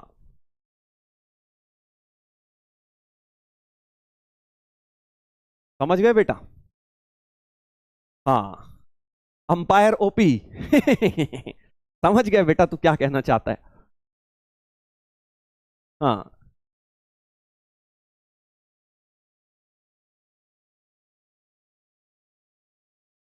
चलो बेटा आगे बढ़ते हैं, आगे बढ़ते हैं बेटा, आगे बढ़ेंगे। अब हम, मैंने आपको बताने वाला था इस फॉर्मूले में दो तीन इंपॉर्टेंट फंडे जो याद रखने होते हैं। देख, एक फंडा तो तुझे पता ही है कि अगर न्यूमरेटर 0 हो गया मतलब एंगल बिटवीन लाइन 0 आ गया। अगर न्यूमरेटर 0 होगा मतलब m1 इक्वल टू m2 हो गया। तो ध्यान से देखेंगे भाई सब लोग जरा ध्यान से सुनेंगे क्या बताना चाह रहा हूं मैं ये बताना चाहता हूं, अगर देख tan थीटा का पहले यहां फॉर्मूला लिख लेता हूं। tan थीटा है m1 minus m2 upon 1 plus m1 m2 का मॉड। मैं कह रहा हूं अगर तो थीटा 0 हो गया तो tan थीटा tan 0 0 मतलब numerator 0 m1 equal to m2 होगा। यानी एंगल बिटवीन लाइन 0 है। इसका क्या मतलब है? लाइंस के बीच में एंगल 0 कब होता है बेटा? जब लाइंस पैरेलल होती हैं। तो अगर लाइंस पैरेलल हैं, अगर लाइंस पैरेलल हैं तो उनके बीच में एंगल 0 होगा और उनकी स्लोप्स इक्वल होगी। ये बात तो हम ऑलरेडी जानते हैं, वैसे पिछले लेक्चर में बता दिया था कि इस पैरेलल लाइंस की स्लोप्स बराबर होती हैं। तो पैरेलल लाइंस की स्लोप्स बराबर होती हैं भाई, ये दोनों इक्वल होंगी स्लोप्स। ये बात तुम ऑलरेडी जानते हो। बट मोर इंपॉर्टेंटली अगर थीटा 90 डिग्री हो गया, देख भाई टैन के जब भी फॉर्मूले में टैन बने समझ जा 90 डिग्री पे दिक्कत आने वाली है ना। तो वही वाला केस कर रहे हैं हम। अगर थीटा 90 है मतलब लाइंस के बीच में एंगल 90 डिग्री है बेटा, जो गिवन लाइंस है उनके बीच में एंगल 90 है, तो सर tan 90 तो नॉट डिफाइंड हो जाएगा। तो नॉट डिफाइंड का मतलब ये जो डिनोमिनेटर है ये 0 होना चाहिए। समझा कि नहीं समझा? देख, अगर थीटा 90 रख रहा हूं, थीटा 90 रखूंगा, इसका मतलब क्या है? डिनोमिनेटर 0 होना चाहिए, क्योंकि tan theta naught defined, tan 90 not defined होता है। यानी 1 + m1 m2 0 हो जाएगा, यानी m1 × m2 -1 हो जाएगा। Very very very very very very लिख ले बेटा, बहुत सारे वेरी वेरी इंपॉर्टेंट कंडीशन की एंगल बिटवीन लाइंस अगर 90 आ जाए तो m1 और m2 का प्रोडक्ट हमेशा -1 होगा। अगर ये m1 है और ये m2 है तो इनका प्रोडक्ट अगर -1 आ रहा है तो यानी समझ जा कि वो लाइंस कैसी होंगी? परपेंडिकुलर होंगी। दो लाइंस की दो स्लोप्स का प्रोडक्ट अगर -1 है तो परपेंडिकुलर होंगी। देख, ये बात एक्चुअली इस क्वेश्चन में भी बनी थी। इस लाइन का स्लोप क्या आ रहा था? 7। इस लाइन का स्लोप आ रहा था 7, इसका आ रहा था -1/7। इन दोनों का मल्टीप्लीकेशन देख क्या आ रहा है? दोनों का मल्टीप्लीकेशन सर -1 आ रहा है। इसीलिए देखिए दोनों लाइंस परपेंडिकुलर थी। ये वाली का स्लोप है सपोज 7, इसका है -1/7, तो ये 45 45 और ये एंगल 90 बन रहा है। देखो, तुम ज्योमेट्री से भी देख सकते हो। तो इसीलिए ये दोनों लाइंस कैसी थी? परपेंडिकुलर थी आपस में। सर दिल बना दीजिए सर। अच्छा जी, अभी बनाते हैं, अभी बनाते हैं। जो हुक्म सरकार जी, आपका दिल बना देते हैं हम। ले, दिल बना ले। ठीक है बेटा, चल अब बता। मैं तुझसे अगर एक छोटी सी बात पूछूं तो इसको कुछ लोग ऐसे भी याद रखते हैं, देख, कि m2 की वैल्यू होगी -1/m1, m2 की वैल्यू होगी -1/m1। मतलब रेसिप्रोकल लेने के बाद एक माइनस भी लगा देंगे, रेसिप्रोकल लेने के बाद एक माइनस। तो फॉर एग्जांपल कैसे लगाएगा? देख, इधर देख, मान ले दो परपेंडिकुलर लाइंस हैं, ध्यान से देखेंगे बेटा। हाँ हाँ, इधर देख जरा इधर देख बेटा, देख, अगर ये लाइंस परपेंडिकुलर है, मान लेते हैं कि इस लाइन की स्लोप है, मान ले 3, ठीक है, इस लाइन की स्लोप, या फिर ऐसे ले ले 3/2 है। तो मैं कह रहा हूं अगर ये परपेंडिकुलर है तो इस लाइन की स्लोप डायरेक्ट लिख लेगा। कैसे? ये नहीं m1 m2 -1 कर रहा है फिर इक्वेशन सॉल्व कर रहा है बैठ के। बेटा नींद आ रही है तुझे उल्टे सीधे स्लो काम करने में। तुझे क्या करना है कि सर नेगेटिव रेसिप्रोकल लेके माइनस लगा दूंगा। नेगेटिव रेसिप्रोकल, इसको क्या बोलते हैं? Negative reciprocal. मतलब तुम क्या करोगे भाई साहब कि अगर तुम्हें 3/2 है और इस परपेंडिकुलर लाइन की स्लोप लिखनी है, इसका रेसिप्रोकल लो, 3/2 का रेसिप्रोकल 2/3 और एक माइनस चिपका दो, बस ऐसे याद रखोगे। -2/3। तो कोई भी लाइन है, मान लो ये लाइन दे दी मैंने, इसका स्लोप है 10/7 और इसके परपेंडिकुलर लाइन का स्लोप लिखना है तो -7/10 लिख लोगे, बस खत्म। ऐसे ऐसे करना है बेटा तुमने, ठीक है। नेगेटिव रेसिप्रोकल ले लोगे तो परपेंडिकुलर लाइन का स्लोप मिल जाता है। ये हो गया बेटा इंपॉर्टेंट फंडा नंबर 1 और 2। इंपॉर्टेंट फंडा नंबर 1 और 2 ये देखिए, यही लिखा हुआ है यहां, यही लिखा हुआ है बेटा यहां पे। ऐसे। अब इंपॉर्टेंट फंडा नंबर 3 क्या है? फंडा नंबर 3 क्या है सर? देखो बेटा, अ लाइन, कई बार हमें क्या होता है किसी एक लाइन के पैरेलल लाइन लिखनी होती है, ठीक है। तो हम अभी तक हम बच्चे थे कोऑर्डिनेट ज्योमेट्री में, छोटे छोटे नादान बच्चे, हम क्या करते थे? पहले स्लोप निकालते थे सर। पैरेलल लाइन का मतलब पहले स्लोप निकाल लेता था मैं, सेम स्लोप यूज कर लेता था, है ना। ऐसे करते हैं बेटा बच्चे। अब तू बड़ा हो गया, अब तू कैसे करेगा? कैसे करेगा? हाँ, कैसे करेगा बेटा? देख, अब यहां मान ले एक लाइन लिखनी है parallel to ax + by + c। तो तुझे पता है कि स्लोप तो सेम रहनी है, तो स्लोप मिलती कहां से है सर? यहां से मिलती है। तो मतलब तू इतना पार्ट लाइन का सेम रख लेगा, ax + by, और c की जगह कुछ नया कांस्टेंट डाल देगा, ऐसे, ठीक है। मान लो मुझे कभी एग्जाम्पल के तौर पे एक लाइन है 3x + 7y = 10, इसके एक पैरेलल लाइन लिखनी है। तो अब से तुम क्या करोगे?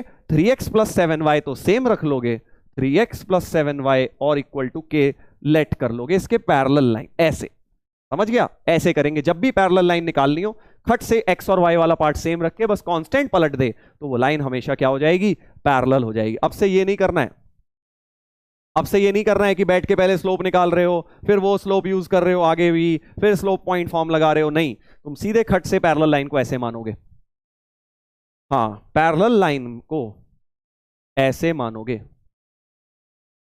डीपीपी वाले सर ने किया था ऐसे।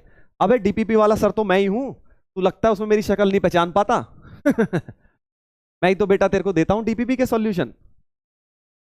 मैंने कहा यूज किया? अभी तो कहीं यूज किया नहीं मैंने। हाँ, इधर देख बेटा, इधर देख। अब मैं क्या कह रहा हूं, ऐसे ही परपेंडिकुलर लाइन लिखनी हो जब ax plus B Y plus C के परपेंडिकुलर लिखनी है, मान ले इसके पैरेलल लाइन तो ये हो जाएगी, ये उसके पैरेलल हो जाएगी। अगर मान ले इसके परपेंडिकुलर भी लिखनी है, तो अभी तक तू क्या करता है?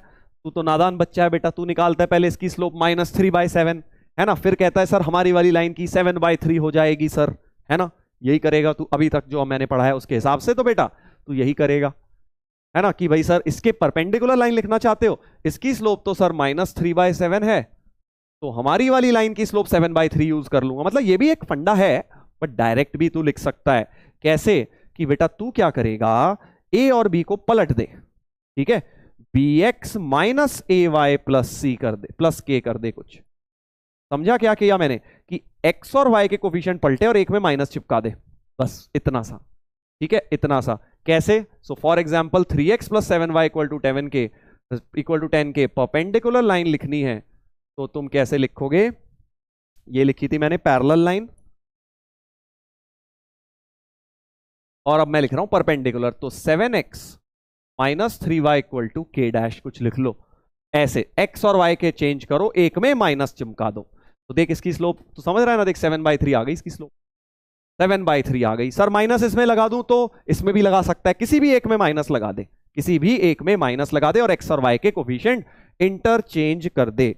सो फॉर एग्जाम्पल एक और एग्जाम्पल दे देता हूं, 4x minus 11y equal to +7, इसके अगर परपेंडिकुलर लाइन लिखनी है तो क्या करेगा सर, -11y, ठीक है, प्लस 4x, और इसमें भी एक में माइनस लगाना है, लिख दूंगा प्लस के इक्वल टू 0। ऐसे समझा कि कोफिशिएंट 11 तो x के साथ लेना था, तो -11 को कर दिया +11x और +4y प्लस के इक्वल टू 0। x और y के इंटरचेंज कर दिए, और माइनस वाला मैंने इस बार इसी वाले के साथ लगा दिया। तू कहेगा नहीं सर मैंने तो ऐसे किया, -11x -4y प्लस के, तो ये भी सही है, दोनों ही सही है, उसमें माइनस माइनस अच्छा नहीं लग रहा था तो मैंने ये वाला लिख लिया।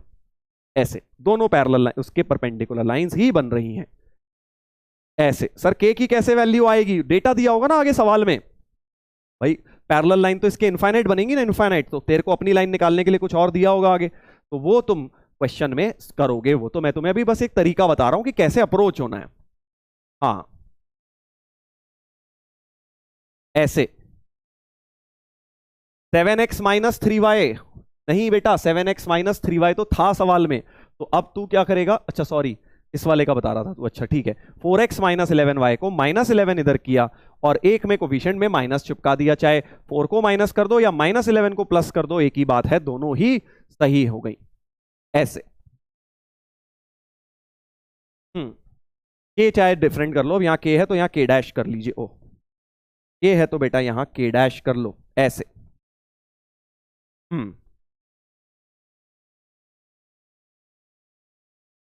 सर दोनों में माइनस कैसे लगा सकते हैं? बेटा मैंने दोनों में नहीं लगाए, तो यही तो समझ, एक में पहले से था, ये -11y पहले से था, तो ये मैंने -11 यहां बस चेंज कर दिया, इधर ले आया, इसमें लगाया नहीं मैंने, इसमें वैसे ही रखा, इसमें लगाया है मैंने, -4 था तो -4 लगाया, समझा, लगाया मैंने एक में ही, अब पहले से एक में था तो मैं क्या करूं, मेरी गलती थोड़ी है यार। हाँ ठीक है बेटा जी, हाँ तो दोनों सही हैं, ऐसे भी तू लिख सकता है परपेंडिकुलर लाइन, ऐसे भी लिख सकता है, दोनों ही सही हैं। कई बार काम आएगा, इसलिए आपको ध्यान रखना है ये चीज। मान ले ऐसी लाइन लिखनी है, x minus 2y plus 7 equal to 0 के परपेंडिकुलर लिखनी है, तो तू लिखेगा 2x plus y equal to k, ऐसे समझ गया कि -2 इधर लाया और माइनस को प्लस भी कर दिया और 1 उधर ले गया, ऐसे ऐसे बेटा।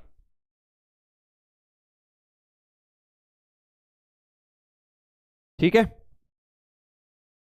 के की चिंता मत करो, के इधर लिख लो लेफ्ट में लिख लो, फर्क नहीं पड़ता उससे बेटा, के तो कांस्टेंट है, जहां मर्जी लिख लो उसको।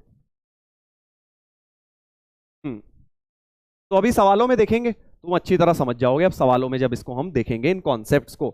चलिए तो इधर देखते हैं सवाल नंबर 1, जेई का क्वेश्चन। कौन सा ईयर है सर? ईयर मिस हो गया यहाँ पे, लिखा नहीं, रिसेंट ईयर ही है, आई थिंक 22 या 23 का ही है।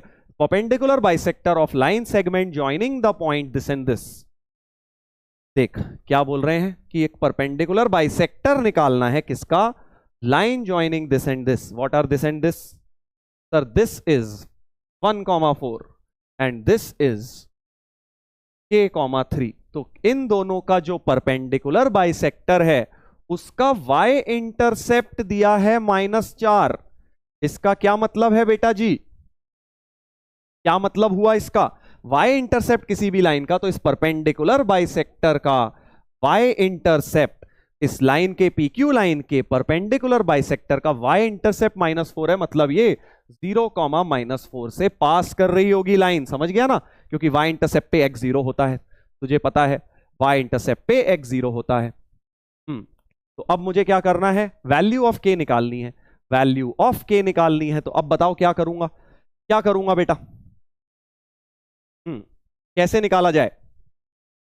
कैसे निकाला जाए? देखो पहले तो ये बाइसेक्टर है, तो इस लाइन का मिड पॉइंट लिख लेता हूं m। इसको लिख लेता हूं, कोई भी पॉइंट ले लो, सपोज r ले लो। हाँ, तो बहुत तरीके हैं देख बेटा। एक तो स्लोप से ही कर लेते हैं, अब क्योंकि स्लोप सीखी है नई नई ताजी ताजी, तो बेटा चल स्लोप से कर लेते हैं। पहले तो इस लाइन का परपेंडिकुलर लिख लेता हूं 1 + k/2, मिड पॉइंट लिख लेता हूं, और 4 + 3 7/2। ये हो गया m के कोऑर्डिनेट्स, ठीक है। हाँ, मिड पॉइंट फॉर्मूला लगा दिया। और अब slope of PQ, slope of PQ into slope of RM -1 होना चाहिए, क्योंकि परपेंडिकुलर लाइंस हैं। तो M1 M2 का प्रोडक्ट -1 यूज कर लेता हूं, ठीक है ना बेटा? तू सोच, अब इसकी स्लोप तो लिख ही लेगा PQ की 2 पॉइंट फॉर्म से। स्लोप ऑफ PQ लिख ली हमने 2 पॉइंट फॉर्म से, 4 - 3/1 - k। समझ गया? 4 - 3/1 - k। तो ये कोई से भी 2 पॉइंट ले लो, वो दोनों आसान थे, ले लिए। तो 1/1 - k इसकी स्लोप हो गई बेटा, 1/1 - k। हाँ,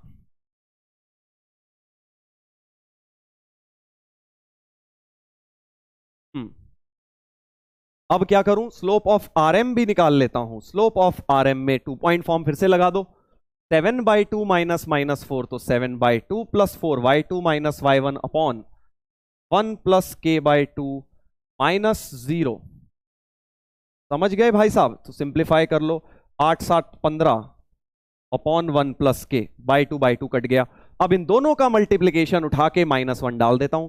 दोनों का मल्टीप्लीकेशन -1, तो 1/1 - k, 15/1 + k इक्वल टू -1, यानी 15 equal to 15/1 - k square a + b a - b equal to -1,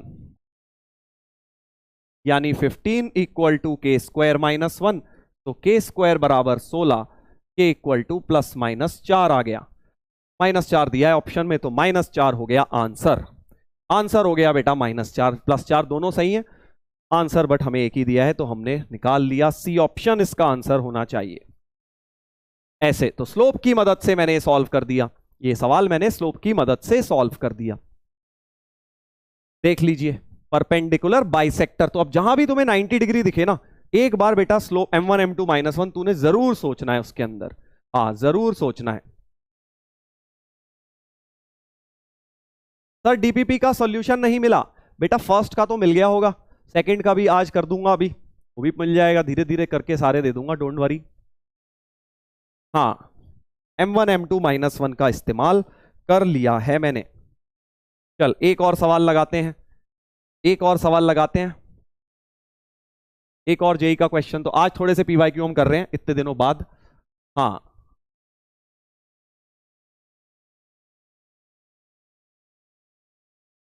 sir please repeat from top.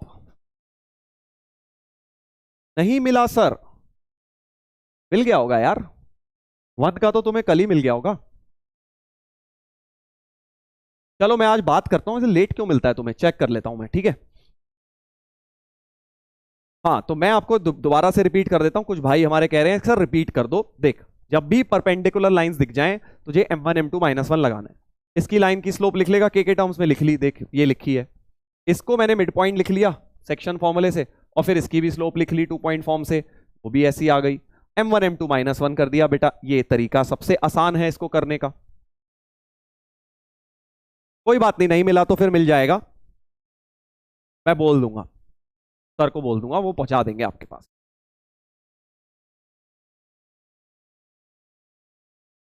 अब इसको एक और तरीके से करेंगे, पहले इसको देखते हैं। Triangle P Q are, the coordinates of P and Q R this and this. तो एक और सवाल ले रहे हैं हम ऐसा सा, पी क्यू आर एक ट्राइंगल है जिसमें, पी क्यू आर एक ट्राइंगल है जिसमें पी और क्यू के कोऑर्डिनेट्स हैं -2 4 और 4 -2। ठीक है, ऐसे, ठीक है, P और Q के कोऑर्डिनेट्स दिए हैं। If the equation of perpendicular bisector of PR, PR की परपेंडिकुलर बाइसेक्टर बेटा दी हुई है, ये PR की परपेंडिकुलर बाइसेक्टर है, परपेंडिकुलर बाइसेक्टर PR की 2x - y + 2, 2x - y + 2, ये इसकी परपेंडिकुलर बाइसेक्टर है। देन सरकम सेंटर निकालना है। अब देख, सरकम सेंटर की मैंने तुझे बताया था बेटा कि सरकम सेंटर का फॉर्मूला बिल्कुल बेकार निकम्मा है, उसका क्या काम आता है, डेफिनेशन काम आता है। सरकम सेंटर की डेफिनेशन याद कर, क्योंकि यहां परपेंडिकुलर बाइसेक्टर दी है, तो जहां पे तीनों परपेंडिकुलर बाइसेक्टर मिलते हैं वो वाला पॉइंट सरकम सेंटर होता है। याद आ गया, the point where 3 perpendicular bisectors meet. एक परपेंडिकुलर बाइसेक्टर है, एक और मिल जाए तो मजा आ जाए, क्योंकि दोनों को सॉल्व कर दूंगा। एक परपेंडिकुलर बाइसेक्टर और ये वाला तू क्या निकाल सकता है, सोच, क्या ये परपेंडिकुलर बाइसेक्टर निकाल सकता हूं? मिड पॉइंट तो देख निकल ही जाएगा इसका, मिड पॉइंट तो बेटा इन दोनों का मिड पॉइंट हो गया। सोच क्या हो गया, 4 - 2 1, 4 - 2 1। और स्लोप ऑफ पी क्यू क्या है, स्लोप ऑफ पी क्यू निकाल लेते हैं, 4 - -2 4 + 2 अपॉन -2 - 4 6 अपॉन -6, यानी -1 है इस लाइन की स्लोप, -1 दी हुई है। तो इस लाइन की स्लोप क्या हो जाएगी, सोच, परपेंडिकुलर बाइसेक्टर की, या एल लाइन बोल देता हूं इसको, तो स्लोप ऑफ लाइन एल हो जाएगी नेगेटिव रेसिप्रोकल, इस चीज का रेसिप्रोकल लेके माइनस चिपका दे। -1 का रेसिप्रोकल तो -1 ही होता है, और एक माइनस लगाना है तो 1 हो जाएगी, m1 m2 -1, right. m1 m2 -1 मैंने लगा दिया। समझ गए क्या, ये फंडा समझ गए कि इस लाइन की स्लोप 1 हो जाएगी, क्योंकि इसकी -1 थी। अगर तुझे ऐसे अच्छा नहीं लग रहा तो तू ऐसे कर ले, m of P Q into m of l -1, m of P Q तो हमारे पास है ही -1, तो m ऑफ l 1 बन जाएगी। L लाइन की स्लोप, यानी इस लाइन की स्लोप, ये जो परपेंडिकुलर लाइन जा रही है, इसकी स्लोप बेटा 1 हो गई। तो अब इक्वेशन ऑफ L मिल गई, इक्वेशन ऑफ L मिल गई, इक्वेशन ऑफ L मिल गई सर, क्योंकि स्लोप तो 1 है और पॉइंट है 1, 1 y -1 equal to 1 into x -1, तो y इक्वल टू x, इस वाली लाइन की इक्वेशन बन गई बेटा। तो दूसरे परपेंडिकुलर बाइसेक्टर की भी इक्वेशन आ गई, y इक्वल टू x। बस अब तो इन दोनों को सॉल्व कर देता हूं, दोनों परपेंडिकुलर बाइसेक्टर्स को सॉल्व करके क्या मिलेगा, सरकम सेंटर मिल जाएगा सर। हाँ, सरकम सेंटर मिल जाएगा, y इक्वल टू x इसमें डाल दे, y इक्वल टू x डालूंगा तो 2x - x + 2 इक्वल टू 0, तो x की वैल्यू -2, और क्योंकि y इक्वल टू x भी है तो y भी -2 होगा। तो डी ऑप्शन हो गया आंसर, डी ऑप्शन हो गया बेटा आंसर। ऐसे सीधे सीधे सवाल परपेंडिकुलर लाइंस के ऊपर। तो मेरे कहने का मतलब यह है, जहां भी आपसे तुम्हें परपेंडिकुलर लाइन मिले, तुम्हें वहां पे एक बार m1 m2 -1 जरूर सोचना है, जरूर सोचना है। ऐसे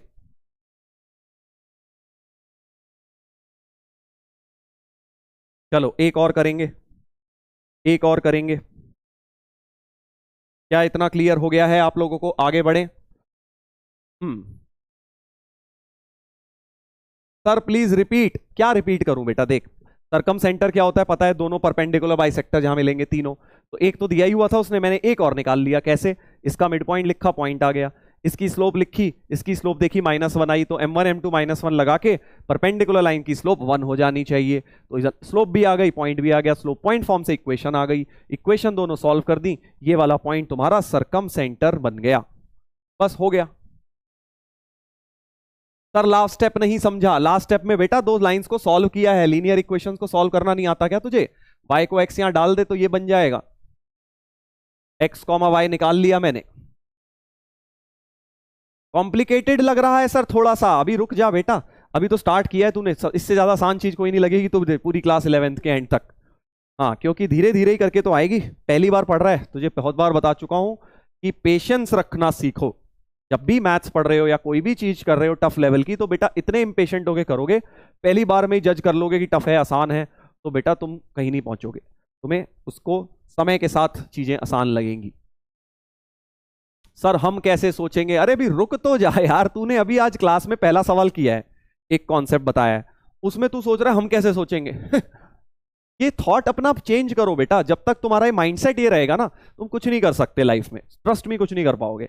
अपना माइंडसेट चेंज करो। पहले पहले अपना माइंडसेट ये रखो कि हाँ यार, मुझे कोई चीज बताई गई है, इसको मैं पहले 2-4 दिन तक डाइजेस्ट करूंगा, 2-4 दिन तक प्रैक्टिस करूंगा, फिर सोचूंगा कि मेरे से हो रहा है कि नहीं हो रहा है। तुम उल्टा क्या करते हो, पहले दिन जिस दिन कोई चीज पढ़ी, बेटा कभी अगर तू स्पोर्ट्समैन बनने चले जाता, पहले दिन नेट में जाता, बॉल ही नहीं खेली जाती तुझसे, तू क्या कहता, अरे यार ये तो बड़ा मुश्किल है, मेरे से ना हो पाएगा। है, पेशेंस रखना पड़ता है भाई, किसी भी चीज में पेशेंस रखना पड़ता है। हाँ, ऐसे नहीं होता।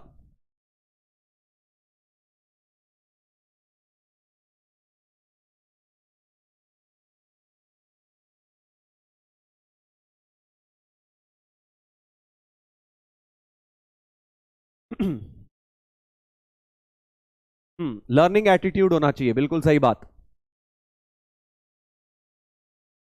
तो थोड़ा पेशेंस रखें, धीरे धीरे चीजें आपको भी इजी लगती जाएंगी। पहले दिन आते ही अगर तुम ये, कई लोग मुझे पता है ये वो लोग हैं जो नए आए हैं अभी, ठीक है, तो ये वो लोग होते हैं जो एकदम जोश में आए हैं नया पढ़ने, इन्हें लगता है एक दिन में भाई ऐसी घुट्टी पिलाई जाए कि मैं चैंपियन बन जाऊं। तो बेटा ऐसा नहीं होता। ये जो बाकी हैं पागल थोड़ी हैं, 6 महीने से लगे पड़े हैं, अब जाके इन्हें चीजें आसान लग रही हैं।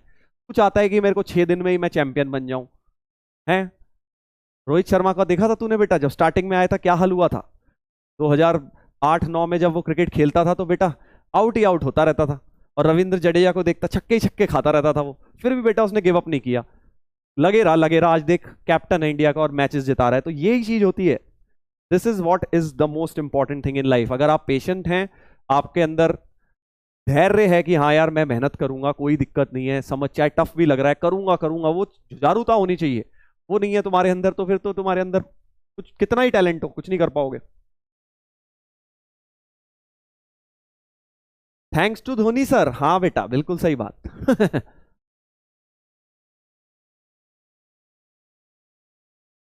रोस्टेड लाइक कॉफी बीन्स, अरे यार रोस्ट थोड़ी किया है मैंने, ये तो तुम्हें जिंदगी की सच्चाई बताई है बेटा, जिंदगी की सच्चाई है। जितनी जल्दी सीख जाएगा उतना बढ़िया रहेगा। अब तुझे लगेगा कि मेरा, अगर मान ले तेरा आईआईटी हो गया, तुझे लगेगा अब तो मैं भाई राजा बन गया, मुझे कुछ नहीं करना, तुझे ऐसा लगेगा ना कि मुझे कुछ नहीं करना। मेहनत तो तब भी करनी है बेटा लाइफ में तुझे। हाँ, तुझे, तू क्या सोच रहा है कि तू बहुत बड़ा कोई वो बन जाए, वहां तेरे सारे आईआईटीएन होंगे, फिर उनके बीच में भी तो मेहनत करनी है। तो अल्टीमेटली लाइफ का एम, तुम अगर ये मेहनत करने से घबराओगे और ये सोचोगे कि यार एक बार में बस मेरा सब कुछ हो जाए, एक बार में कुछ ऐसा मिले कि मैं बिल्कुल राजा बन जाऊं, चैंपियन बन जाऊं, तो वैसा कुछ होने वाला नहीं है लाइफ में। हाँ,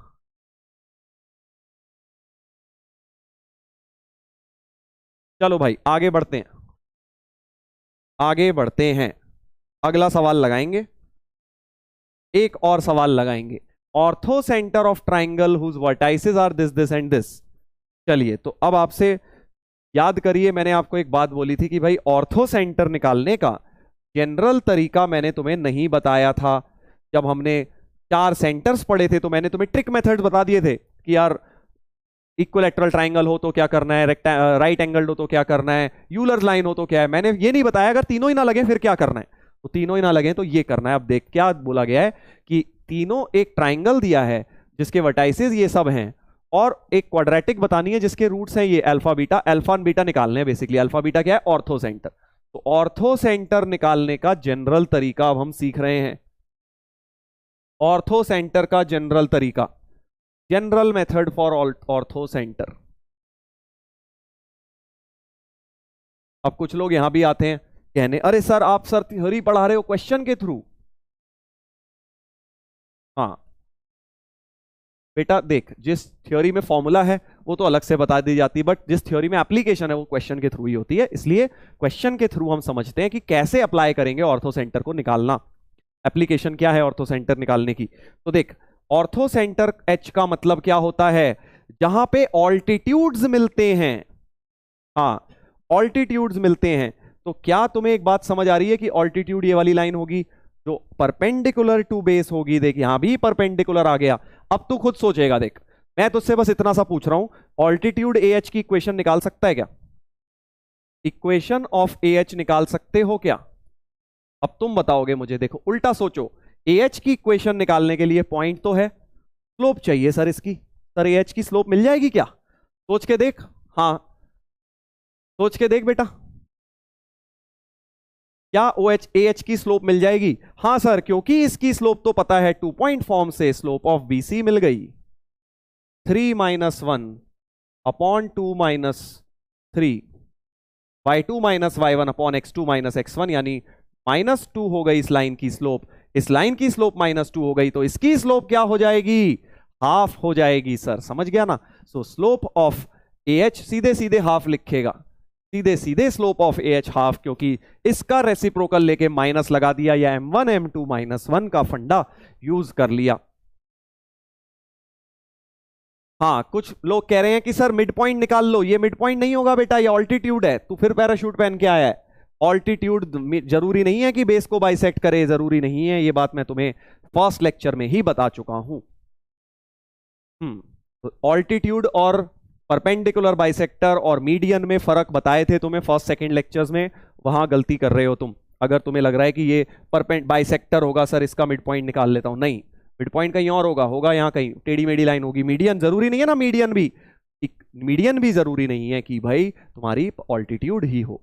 चलो अब इक्वेशन ऑफ ए एच लिख लूं, y - y1 equal to m times x - x1। ये देख, तो 2y - 4 equal to x - 1, 2y equal to x + 3,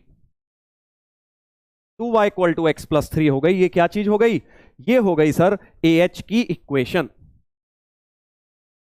हाँ अब जल्दी से बता, क्या तू मुझे ऐसे ही बिल्कुल बी एच की इक्वेशन नहीं बता सकता?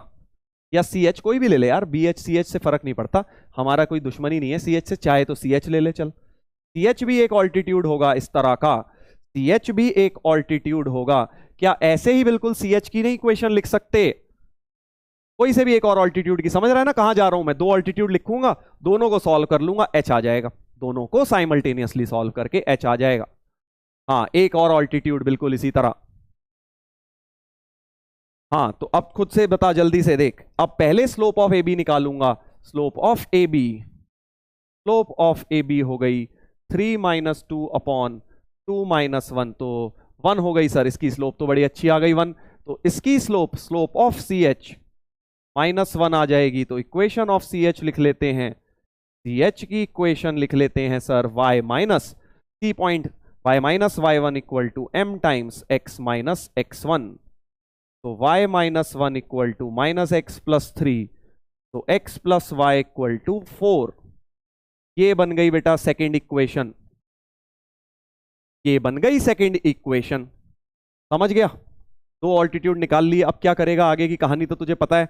दोनों ऑल्टीट्यूड्स को सर सॉल्व कर लूंगा, इन दोनों को साइमल्टेनियसली सॉल्व करूंगा, और उसका इंटरसेक्शन निकल के ऑर्थो सेंटर एच आ जाएगा, क्योंकि एक ए एच लिखी है, एक सी एच लिखी है, सी एच, हाँ ये वाली। तो दोनों को सॉल्व करके एच के कोऑर्डिनेट्स मिल जाएंगे बेटा। निकाल ले बस, अब तो हो गया सवाल, हो गया सवाल। ये देख क्या एलिमिनेट करूं, x की जगह डाल दे 4 - y, यहां पे डाल दे x की जगह 4 - y उड़ा देते हैं। तो 2y equal to 4 - y + 3, 2y equal to 4 - y + 3। सही है, 4 3 7, 3y इक्वल टू 7, y आ गया 7/3, y आ गया 7/3, y को 7/3 वापस डाल दे, कहीं भी डाल दे, यहां डाल दे, तो x आ जाएगा 4 - 7/3, x हो जाएगा 7 5 12, 5/3। तो 5/3 7/3 हमारा एक्चुअली ऑर्थो सेंटर बन गया, जो अल्फा बीटा दिया है, जो अल्फा बीटा बेटा दिया हुआ था। ऑर्थो सेंटर क्या दिया था? अल्फा बीटा, तो बस निकल गया, अल्फा और बीटा बेटा निकल गया। देख अब देख स्मार्टनेस इसमें, इसे कहा जाता है स्मार्टनेस, कि अगर तू अब समझ गया अल्फा है 5/3, बीटा है 7/3, ठीक है भाई, अब मुझे एक इक्वेशन निकालनी है क्वाड्रेटिक जिसके roots alpha plus 4 beta, 4 alpha plus beta है। तो देख मैं क्या कर रहा हूं, थोड़ी सी स्मार्टनेस दिखा रहा हूं मैं। अल्फा प्लस 4 बीटा और 4 अल्फा प्लस बीटा निकालने की जगह मैं क्या कर रहा हूं, देख मुझे एक बात तो पता है, अल्फा प्लस बीटा 4 तो होगा ही, क्योंकि इसको सेटिस्फाई कर रहा है अल्फा बीटा, है ना। तो अल्फा प्लस बीटा तो 4 ही है, तो अल्फा प्लस बीटा तो 4 है, यहां से भी देख सकते हो अल्फा प्लस बीटा 4 है। तो एक काम करता हूं, अल्फा प्लस बीटा अलग करता हूं और इसको 3 बीटा अलग कर लेता हूं, इसको भी 3 अल्फा अलग कर लेता हूं और अल्फा प्लस बीटा लिख लेता हूं। और अल्फा प्लस बीटा की जगह 4, 3 बीटा की जगह देख क्या आ जाएगा 7, और ऐसे ही अल्फा प्लस बीटा की जगह 4, 3 अल्फा की जगह ये देख यहां से 5 आ जाएगा। तो 7 4 11 कॉमा 9, दो रूट्स जो हैं वो ऐसी बन गई क्वाड्रेटिक की। ये है शॉर्टकट। तू बैठ के अल्फा बीटा की यहाँ वैल्यू भी डाल सकता है, मैंने अल्फा प्लस बीटा अलग किया ताकि वो 4 हो, 3 बीटा अच्छा सा है, यहां से उठा के 7 डाल दिया, 7 4 11 ये हो गया। ऐसे ही 3 अल्फा मेरे पास है यहाँ पे 5, 5 और 4 9 ये हो गया। तो 11 और 9 दो रूट्स हो गई जिसकी अब हमें क्वाड्रेटिक फॉर्म करनी है। ये दोनों रूट्स मेरी आ गई 11 और 9, तो सम हो जाएगा 20, प्रोडक्ट हो जाएगा क्वाड्रेटिक का फंडा 99। तो X square minus sum X plus product equal to 0, formation of quadratic लगा दी। डी ऑप्शन, डी ऑप्शन हो गया बेटा ऐसे, ठीक है ना, ऐसे। तो इन छोटी छोटी टेक्निक से अगर तुम्हारे 15 15 10 10 15 15 सेकंड भी बच रहे हैं ना, तो एग्जाम में तुम सोचो अगर ऐसा 8 10 बार भी तुमने कर दिया तो तुम्हारे पास 2 3 मिनट एक्स्ट्रा हो जाएंगे, which is a big advantage. JEE के एग्जाम में अगर आप 5 मिनट आपके पास भी एक्स्ट्रा है, बहुत बड़ी बात है बेटा, एक सवाल तो एक्स्ट्रा कर सकता है उसमें। हम्म।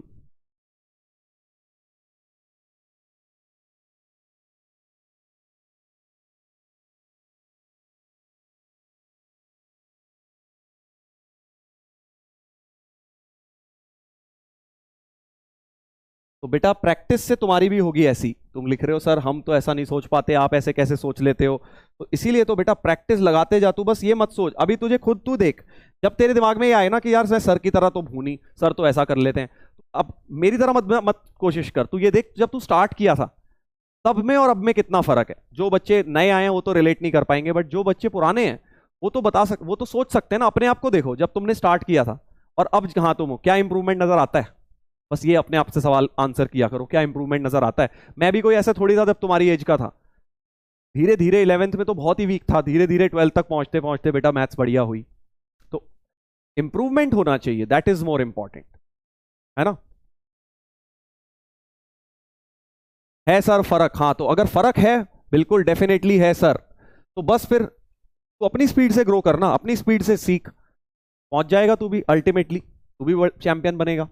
बहुत ज्यादा है सर इंप्रूवमेंट, हाँ तो बस ये देखना है तुम्हें कि तुम क्या पहले से अभी इंप्रूव हो गए हो। अपने आप से कंपटीशन होना चाहिए तुम्हारा।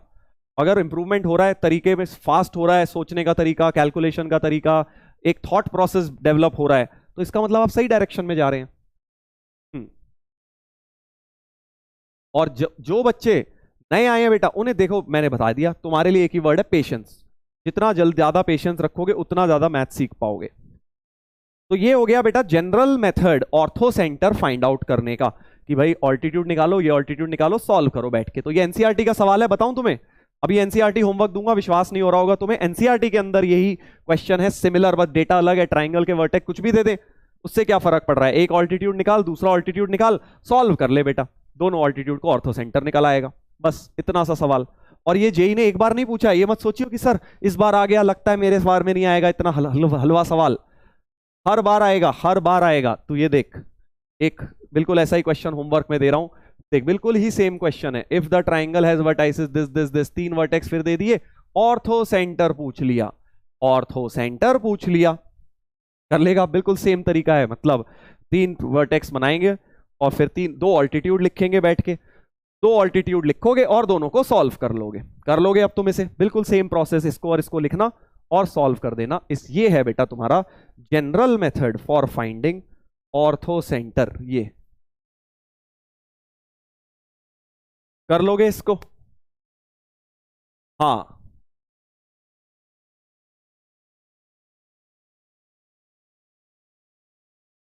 हम्म, अगला देख, चल तुझे ऐसा लग रहा है कि सर 2 ही बार तो आया है, ये देख 2023 में एक और अगले अप्रैल में ही, पहले पूछा फिर अप्रैल में फिर पूछ लिया, जिसके वर्टाइसेस ये 3 दिए हैं, फिर ये वैल्यू तुम्हें निकाल के बतानी है। कर लोगे अब इसको फिर से बिल्कुल वैसा ही, 3 वर्टेक्स दिए हैं और ऑर्थो सेंटर अल्फा बीटा निकाल के बताना है बेटा। तो इसको भी अब आप कर लेंगे, राइट, इसको भी कर लेंगे। और ऑब्वियसली देखो जनरल मेथड सीधे मत लगाना, पहले चेक कर लेना कहीं, देख इक्विलैटरल तो नहीं है, इक्विलैटरल तो नहीं है ना ट्राइंगल, क्यों नहीं है बता, इक्विलैटरल तो चेक ही नहीं करूंगा। सबसे पहले देख ऑर्थो सेंटर जब भी निकालना हो, सरकम सेंटर निकालने हो, सबसे पहली चीज तुम्हें बेसिक ट्रिक्स लगानी है। वो 3 ट्रिक्स क्या थी कि भाई कहीं इक्विलैटरल तो नहीं है, कहीं राइट एंगल तो नहीं है, कहीं यूलर्स लाइन तो नहीं लग रही कुछ फंडा लगा के, वो 3 नहीं लग रहे, तब ये जनरल मेथड आता है एनसीईआरटी वाला। ठीक है, हाँ मैं क्या पूछ रहा था, इस इक्विलैटरल चेक क्यों नहीं करूंगा, सारे रैशनल हैं, वेरी गुड। मैंने बताया था जब सारे रैशनल, रैशनल क्या है यहाँ तो इंटीजर ही है कोऑर्डिनेट, जब सारे के सारे रैशनल दिख जाए इक्विलैटरल, बेटा चेक करने की जरूरत भी नहीं है, हो ही नहीं सकता। बहुत बढ़िया, शाबाश, अब तुम सीख रहे हो ना, देखो ये सब चीजें। तो बस राइट एंगल और चेक कर लियो, कोई राइट एंगल तो नहीं है, राइट एंगल है तो बल्ले बल्ले बेटा, 1 मिनट में सवाल सॉल्व हो जाएगा, नहीं तो बैठ के ऑल्टीट्यूड निकालियो और सॉल्व कर लियो, बस एक की जगह 5 मिनट में हो जाएगा सॉल्व ऐसे। तो ये सारे क्वेश्चंस आपको करने हैं होमवर्क में, आंसर की दिखा देता हूं बेटा, इसकी कर लेना होमवर्क में, इसको भी और इसको भी कर लोगे। सरकम सेंटर पूछा हो तो यूलर लाइन लगा दियो, देख एच तो आ गया, ऑर्थो तो सेंट्रॉइड तो पता ही है तुम्हें वैसे ही, और यूलर लाइन लगा के वो भी आ जाएगा। चलो एक और सवाल लेते हैं, एक और थोड़ा सा डिफरेंट सवाल लेते हैं, मतलब इस बार ऑर्थो सेंटर दिया हुआ है, थोड़ा मतलब वही सब खेल है बेटा, जेई में यही करते रहते हैं। पहले अभी क्या दिए थे, 3 वर्टेक्स दिए थे, इस बार बेटा 2 वर्टेक्स दिए हैं। ठीक है जी, क्या दिया है कि 2 वर्टेक्स दिए हैं, 2 वर्टाइसेस ऑफ अ ट्राइंगल दिए हैं, 5 - 1 और दिया है -2 3। ठीक है, ओरिजिन ऑर्थो सेंटर है तो तीसरा वर्टेक्स निकालना है, तो इस बार तीसरा वर्टेक्स पूछ लिया, ओरिजिन दे दिया। समझ रहा है ना बेटा क्या खिलवाड़ चल रहा है यहाँ पे, वही सारी चीजें बिल्कुल सेम फंडा बार बार लगाना है। अल्टीमेटली कॉन्सेप्ट ये है कि ऑल्टीट्यूड्स को बनाना है बेटा, उनका इंटरसेक्शन पॉइंट निकालना होता है, बस ये ऐसा कुछ। तो अब आप मुझे बताएंगे क्या प्रोसेस दिमाग में बन रहा है सी वर्टेक्स निकालने के लिए, बताइए। सबसे पहले क्या करूं, सबसे पहले क्या करूं बताओ। इसको एच बोल देता हूं ओरिजिन को, है ना। तो सर सबसे पहले तो बीसी की इक्वेशन निकल जाएगी, सोचिए क्या बीसी की इक्वेशन निकल जाएगी। सर राइट एंगल नहीं हो सकता क्या, बेटा क्या पता है कि नहीं, पता थोड़ी है कि दिया थोड़ी है राइट एंगल है, तभी तो हम कहते, नहीं दिया हुआ तो मान थोड़ी लेंगे कि राइट एंगल ट्राइंगल है। Very good very good. Sir सबसे पहले slope of A H, slope of A H लिख ली, देख slope of M A H, M A H तो बहुत आसान है, देख 2 पॉइंट फॉर्म, ये तो 0 0 है, 5 1, तो -1 को -0 अपॉन 5 -0, है ना भाई, सही बोल रहा हूं ना, -1 -0 5 -1/5, इस लाइन की स्लोप हो गई, तो बीसी की स्लोप, स्लोप ऑफ बीसी हो गई 5, क्योंकि परपेंडिकुलर होता है ऑल्टीट्यूड, ऑल्टीट्यूड होता है परपेंडिकुलर, तो इसकी स्लोप आई -1/5, तो इसकी हो गई 5। स्लोप पता लग गई, पॉइंट पहले ही पता था, तो बीसी की इक्वेशन आ गई, इक्वेशन ऑफ बीसी निकलकर आ गई, इक्वेशन ऑफ बीसी निकलकर आ गई, y -3 = 5 × x + 2, ये पॉइंट यूज कर लिया, स्लोप 5 यूज कर ली, तो y -3 = 5x + 10, तो y = 5x + 13, ये आ गई बेटा एक इक्वेशन निकलकर। ठीक है भाई, हाँ अब क्या करें, अब क्या करें बताओ। ऐसे ही बिल्कुल sir, slope of A B से स्लोप ऑफ सी एच भी निकल जाएगी, देख सी एच की भी तो इक्वेशन लिख सकता हूं, क्योंकि यहां से इस लाइन की स्लोप से बेटा इसकी स्लोप आ गई, और पॉइंट ओरिजिन है ही, तो सी एच की भी इक्वेशन मैं लिख सकता हूं, सी एच की इक्वेशन भी लिख सकते हैं, तो इक्वेशन ऑफ सी एच भी अब आप लिख सकते हो। समझ रहे हो ना कैसे कह रहा हूं मैं, पहले ए बी की स्लोप निकालो, चलो यहां रफ में लिख लेता हूं, स्लोप ऑफ ए बी 3 - -1, तो 3 + 1 अपॉन -2 - 5, तो 4/7 विद अ माइनस साइन, तो स्लोप ऑफ सी एच हो जाएगी 7/4। सही लिखा है ना भाई? स्लोप ऑफ सी एच हो जाएगी 7/4। ठीक है, तो बस इक्वेशन ऑफ सी एच लिख ले, क्योंकि पॉइंट तो ओरिजिन है, स्लोप ये आ गई है, स्लोप पॉइंट फॉर्म लगाते हैं y-0 equal to 7/4 into x-0, तो y इक्वल टू 7/4x। ये आ गई सी एच की इक्वेशन, ये आ गई बेटा सी एच की इक्वेशन। अब तू समझ गया क्या करना है? बता। बीसी की इक्वेशन आ गई सर, ये वाली आ गई और ये आ गई, दोनों को सॉल्व कर दे तो सी आ जाएगा। इन दोनों को सॉल्व करके इनका इंटरसेक्शन क्या है, ध्यान से देख, बीसी लाइन और सी एच लाइन का इंटरसेक्शन पॉइंट सॉल्व करके आ जाएगा, यानी सी के कोऑर्डिनेट्स मिल जाएंगे। ऑप्शन पुट कर दो सर, हाँ ऑप्शन भी पुट कर सकता है, बट फिर वही बात, ऑप्शन तो बेटा देख कैसे घुमाता है, यही देख, चाहे तेरे को ऑप्शन ना दे ऐसा करेगा फिर, ये देख ये सब खेल करा हुआ है ना, चाहे ऑप्शन पुट नहीं कर पाएगा। अब देख इसमें ये वैल्यू पूछ ली इसने, इसीलिए ऑब्जेक्टिव ट्रिक मैं तुम्हें बार बार बोलता हूं, एग्जाम में लगाओ तो ही सही है। घर पे बैठ के, क्लास में बैठ के ढंग से पूरा पूरा आंसर निकालो, क्योंकि जेई का बेटा बहुत बाएं हाथ का खेल है, क्वेश्चन को तुम्हारे लिए मुश्किल बना देना, ऑप्शन को गायब कर देना। दोनों इक्वेशंस को सॉल्व कर लेना। आई थिंक डी ऑप्शन आ जाएगा तुम्हारा, डी ऑप्शन आता है शायद, डी आता है शायद, इसका चेक कर लेना एक बार। -20 डी आएगा, डी आएगा बेटा। क्या ये क्लियर हो गया है आपको? ऑल्टीट्यूड्स में खेल रहे हैं, बस बार बार इक्वेशन ऑफ ऑल्टीट्यूड्स में खेल रहे हैं, इक्वेशन की लाइन की इक्वेशन निकाल रहे हैं परपेंडिकुलर स्लोप को यूज कर करके।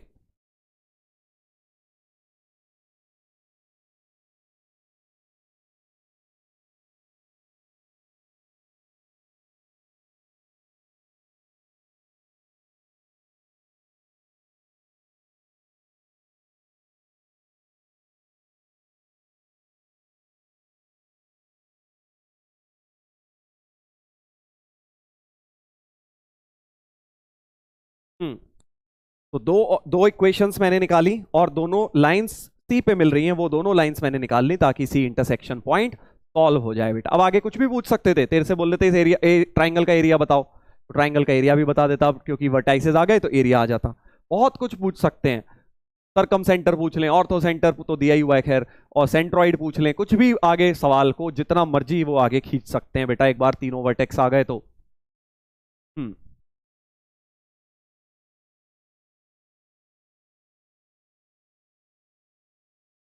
सर एसी की स्लोप निकाल के भी हो जाता, बिल्कुल सही बोला बेटा तूने, बहुत बढ़िया। देख हमारा एक जाबाज भाई आया, उसने बोला कि सर मैंने तो ये किया कि भाई मैंने इसको ज्वाइन किया, तो ये भी कर सकता है बेटा तू, क्योंकि ये भी अल्टीमेटली परपेंडिकुलर है, तो तू क्या कर सकता है, यहां से स्लोप निकाल सकता था एसी की। समझ गया? क्या कर सकता था, ये देख बी एच की स्लोप आ जाएगी, वहां से एसी की स्लोप आ जाएगी, तो एसी की स्लोप आ गई और पॉइंट तो है ही, तो एसी की भी इक्वेशन निकाल सकते थे हम। जरूरी नहीं है तुम्हें इन दोनों लाइंस की निकालनी है, बीसी और सी एच की। वो कह रहा है सर एसी की निकाल ली मैंने, उससे भी हो जाएगा, एसी निकाल ले और कोई भी एक निकाल के सॉल्व कर दे, अल्टीमेटली आंसर सबसे आएगा बेटा, यही तो मैथ्स का ब्यूटी है। हाँ सर स्लोप के लिए y2 x2 कौन सा लें समझ नहीं आता, कोई मर्जी ले ले, फर्क ही नहीं पड़ता उससे, बस जिसको y2 ले रहा है उसी वाले को x2 भी लियो, उल्टा मत कर दियो, कोई फर्क नहीं पड़ता, x1 y1 किसे लो, x2 y2 किसे लो, कोऑर्डिनेट ज्योमेट्री में कोई फर्क नहीं पड़ता।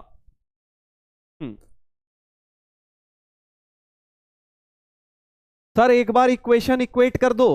अच्छा बेटा, जी सर, इतनी सी बात तुम्हारी रिक्वेस्ट मैं मान लेता हूं, लो y = 7/4x, यार यहां डाल देना, यार कैसी बात कर रहा है यार, 7/4x इक्वल टू ले भाई 5x + 13, linear equation in one variable, छोटी क्लासेस की याद आ गई बेटा।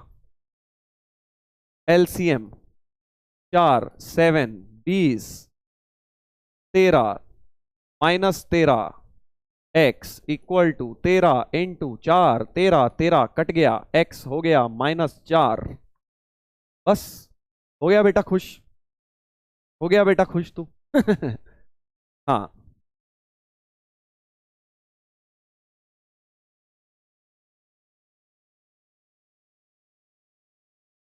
चल बेटा आगे बढ़ जाएं अब।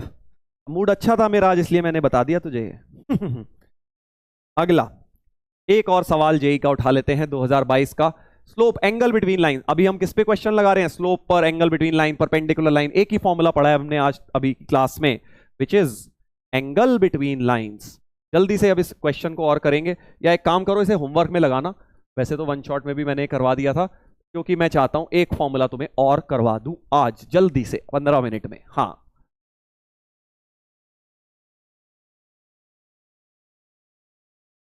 ठीक है भाई। सर शायरी सुना दो, मूड अच्छा है तो। हाँ।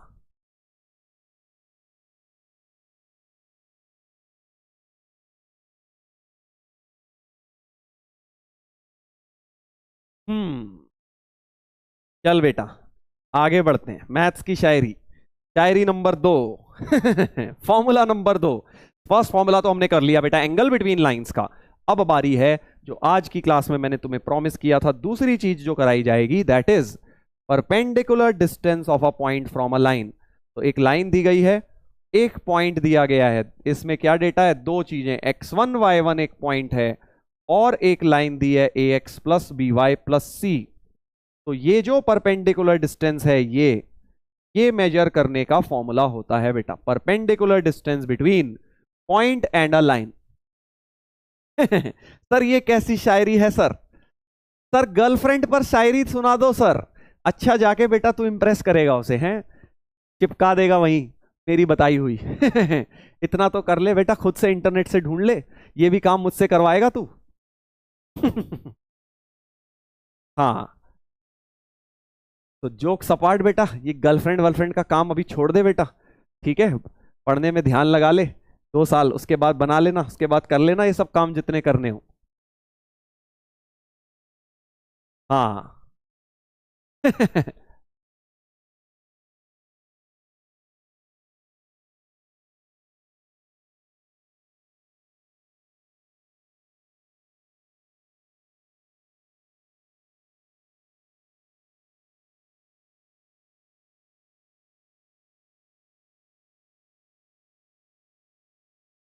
एक कह रहा बेटा जा चैट जीपीटी से देख ले।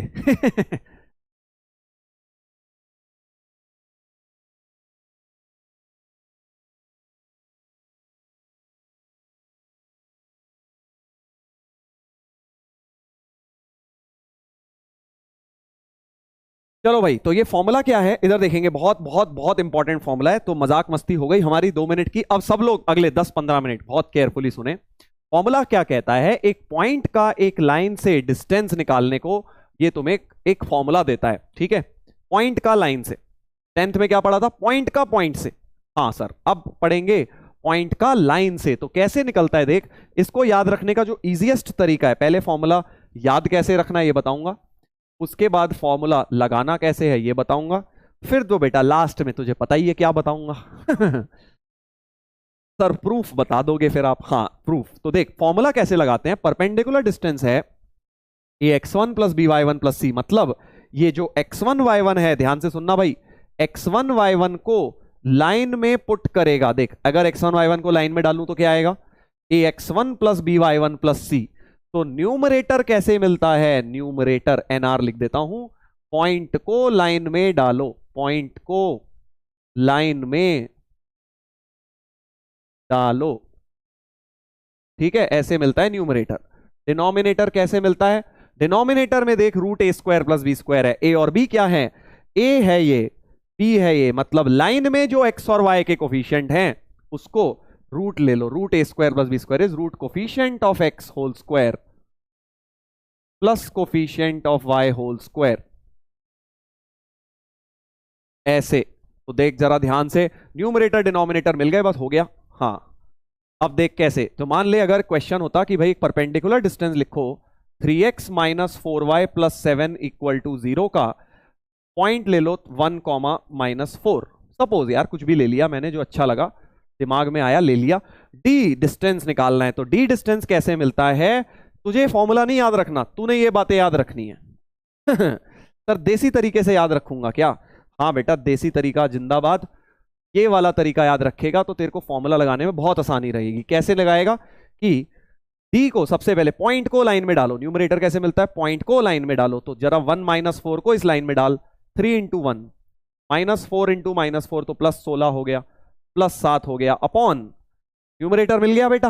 हाँ, और डिनोमिनेटर कैसे मिलेगा, रूट ऑफ लाइन में जो कोफिशिएंट ऑफ x है 3 और ये -4, इनका स्क्वायर करके रूट ले लो, तो √3 स्क्वायर +4 स्क्वायर, और इसमें मॉड लगा दो ताकि डिस्टेंस तो पॉजिटिव रखना है, तो ये मॉड भी लगा हुआ है। तो कितना आ गया, 3 + 16 + 7 अपॉन 5 का मॉड, 7 3 10, 26/5, 26/5 हो गया बेटा। ऐसे ऐसे परपेंडिकुलर डिस्टेंस निकालेगा, समझ गया। एक में और लगा के दिखाऊं, चल दिखा देता हूं कैसे, ये याद रखना है बस। न्यूमरेटर मिलता है, पॉइंट को लाइन में डाल, देख डी कैसे लिखेगा, सीधे पॉइंट को लाइन में डाल, -1 -2 इंटू 2 अपॉन न्यूमरेटर मिल गया। डिनोमिनेटर कैसे मिलेगा, √a² + b स्क्वायर, तो रूट ऑफ 1 स्क्वायर, और b की जगह -2 का स्क्वायर 4 हो गया। क्या बन गया देखो, 1 -4 -5 अपॉन √5, और मॉड भी है, तो d बन गया बेटा, मॉड हटा दो 5/√5, यानी √5 बन गया, d बन गया √5। ऐसे तो यस सर समझ गए, बस इतनी आसान, पॉइंट को लाइन में डाल दो और डिनोमिनेटर में √a² + b² ले लो। इससे आसान तरीका होगा बेटा कोई, जल्दी सोच, कितना आसान है, देख √5 आ गया आंसर। चल अगर समझ गया है बेटा तो चल इसको लगा के दिखा, जल्दी से पोल में देखते हैं कितने हैं हमारे भाई लोग जो इसका आंसर सही निकालेंगे। इंटीजर टाइप आएगा, पहले ही बता रहा हूं, कहीं गड़बड़ कर दो बेटा। और 45 सेकंड बहुत है वैसे तो, चल बहुत है 45 सेकंड।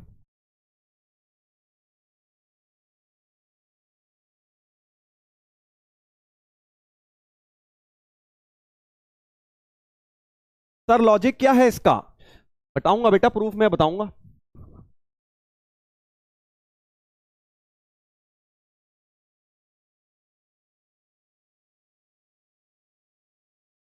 हम्म, पहले पोल कर ले, फिर तेरे डाउट्स आंसर करता हूं। देख अभी कर रहा हूं, कुछ डाउट्स आए हैं अच्छे, वो बता रहा हूं, पहले पोल निकाल लो, ये पोल का आंसर दे दो।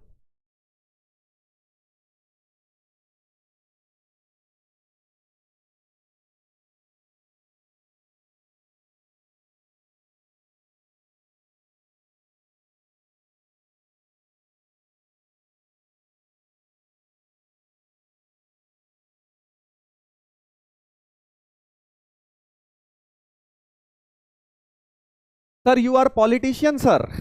तूने कहा बेटा मुझे देख लिया, तूने क्या मुझे मोदी जी के साथ कहीं देख लिया जो मुझे तू कह रहा है पॉलिटिशियन हो क्या सर आप। ये कैसी बात हुई सर, आप नेताजी की तरह बोलते हो, अच्छा इसलिए कह रहा है क्या।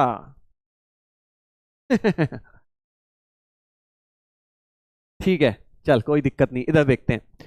तो ये पहले तो भाई लाइन को अच्छी तरह लिख लो, लेफ्ट में ले आओ, 3x - 4y -7, और बेटा ये पॉइंट को लाइन में डालो, 3 into 3 -4 into -2 -7 upon √a² + b², √3 square + 4 square हो गया, मॉड ले ले बेटा, तो 9 + 8 -7 अपॉन 5, 9 8 17, 17/5, 17 - 10 7, 10/5, 2 हो गया, 2 हो गया सर, आंसर हो गया 2। हम्म।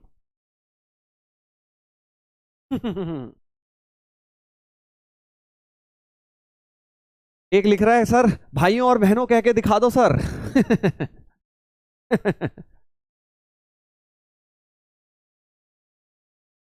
चलो बहुत बढ़िया, 75%, अरे यार मतलब 25% क्या बेटा, तुम बस कॉमेडी करने आए हो यहाँ क्लास में हैं, या रॉन्ग लिखने आए हो, या बस नहीं समझ आया सर ये लिखने आए हो हैं। ये इतना आसान सवाल भी तूने गलत कर दिया बेटा, इसमें तो बनता ही नहीं था गलत करना। हाँ आसान सवाल इसीलिए इंटीजर टाइप दो ना, तो सारा दूध का दूध पानी का पानी हो जाता है, कोई तुक्का मार नहीं पाता, फंस जाते हैं, असलियत पता लग जाती है कौन कौन पढ़ रहा है। हाँ।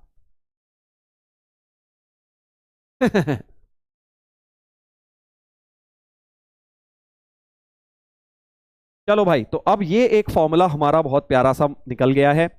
हम्म, चल पहले इस पर एक जेई का सवाल करा देता हूं, फिर प्रूफ बता देता हूं, ठीक है। पहले इसका एप्लीकेशन पर जेई का एक क्वेश्चन कर लेते हैं, छोटा हल्का फुल्का सा सवाल है, ज्यादा कोई मुश्किल नहीं है। Let R be the point this and let P and Q be points on the line this such that P Q R is equilateral triangle. समझ रहा है ना बेटा, इस बार तेरे को क्या दिया गया है, इक्विलैटरल ट्राइंगल दिया गया है। बोल रहे हैं आर पॉइंट ये दिया है, P and Q R points on this line, तो बेस मान लेता हूं पी एंड क्यू वाली, ये हो गई P और ये हो गई Q। R दी हुई है 3,7। ठीक है भाई, ऐसा कुछ।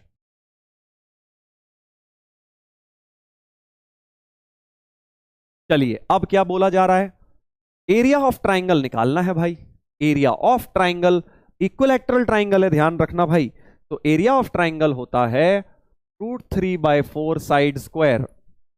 इक्विलैटरल ट्राइंगल का एरिया तो ऐसे निकलता है, देख, ये सबसे आसान तरीका होता है। अब देखो हमने क्या निकालना सीखा है, सर हमने अभी ये निकालना सीखा है। किसी ने पूछा था सर ये कौन से पॉइंट से डिस्टेंस होता है, हाँ ये वाली बात का जवाब जरा दे देता हूं। किसी ने पूछा था कि सर ये परपेंडिकुलर डिस्टेंस होता है ना बेटा, देख परपेंडिकुलर डिस्टेंस का मतलब नहीं समझा तू, कि 90 डिग्री पे जो पॉइंट है, ये मत समझ, ये 90 डिग्री का पॉइंट है, राइट। तो जो डिस्टेंस हम मेजर कर रहे हैं ये उस पॉइंट का लाइन से परपेंडिकुलर डिस्टेंस, ऐसे तो बहुत सारे टेढ़े मेढ़े डिस्टेंस हो सकते हैं, बट जो फॉर्मूला है वो परपेंडिकुलर डिस्टेंस देता है, ये वाला perpendicular distance of point from a line. ठीक है, तो अब मैंने क्या किया, आर पॉइंट से परपेंडिकुलर ड्रॉप कर दिया, तो क्या ये डिस्टेंस डी नहीं आ जाएगा तुम्हारे पास, डी तो सर आ जाएगा, distance of point from a line. Distance of point from a line लगा के आर का डिस्टेंस इस लाइन से लगा दो, यही चीज डी आ जाएगा ना। डी क्या हो जाएगा सर, वही 3 7 डालो, 3 + 7 - 5 upon root A square plus B square 1 square plus 1 square का मॉड, 7 3 10 - 5 5/√2, 5/√2 बन गया ये। हाँ शॉर्टेस्ट डिस्टेंस होगा, बिल्कुल सही, परपेंडिकुलर डिस्टेंस होगा शॉर्टेस्ट डिस्टेंस।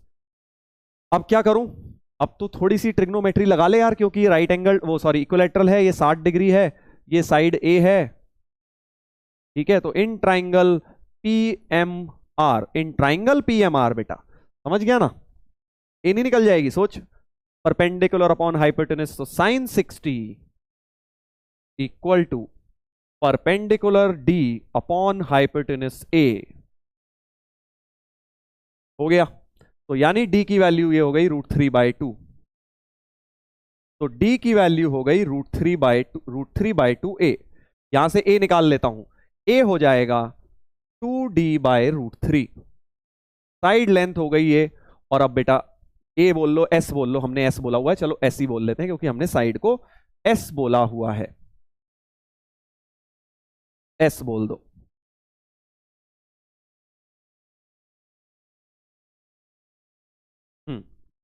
तो एस ये आ गई, बस अब √3/4 एस स्क्वायर में डाल दे, एरिया हो जाएगा √3/4 इंटू 2D/√3 का होल स्क्वायर। समझ गया बेटा, अब डी बस कर दे यार, डी की वैल्यू 5/√2 डाल दे, जैसे मर्जी कर ले यार, अब क्या ही बचा इसमें, 2 इंटू 5/√2 √3√2, तो 5√2/√3 बन गया साइड लेंथ। साइड लेंथ आ गई, एरिया में रख दो √3/4, साइड का स्क्वायर हो गया 25 इंटू 2/3, तो ये हो गया 25/2√3, 25/2√3, डी ऑप्शन बन गया एरिया। समझ गए क्या किया मैंने, तो बेसिकली मैंने क्या किया, परपेंडिकुलर डिस्टेंस से साइड लेंथ निकाली, साइड से एरिया निकाल लिया यार, ऐसे लिंक कर लिया, देखो इजी इजी। रॉन्ग है सर, रॉन्ग है सर, रॉन्ग है सर, तुम बेटा थकते नहीं हो क्या, हाँ तू लगता है बेटा कंप्यूटर है पॉट्स होते हैं ना जो, हाँ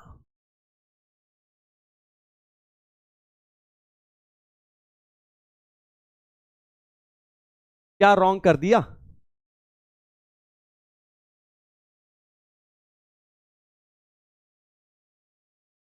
सर कंपोनेंट भी ले सकते थे, बिल्कुल ठीक है ले सकते थे।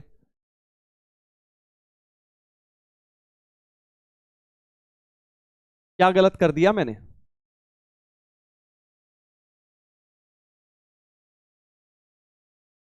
गलत है,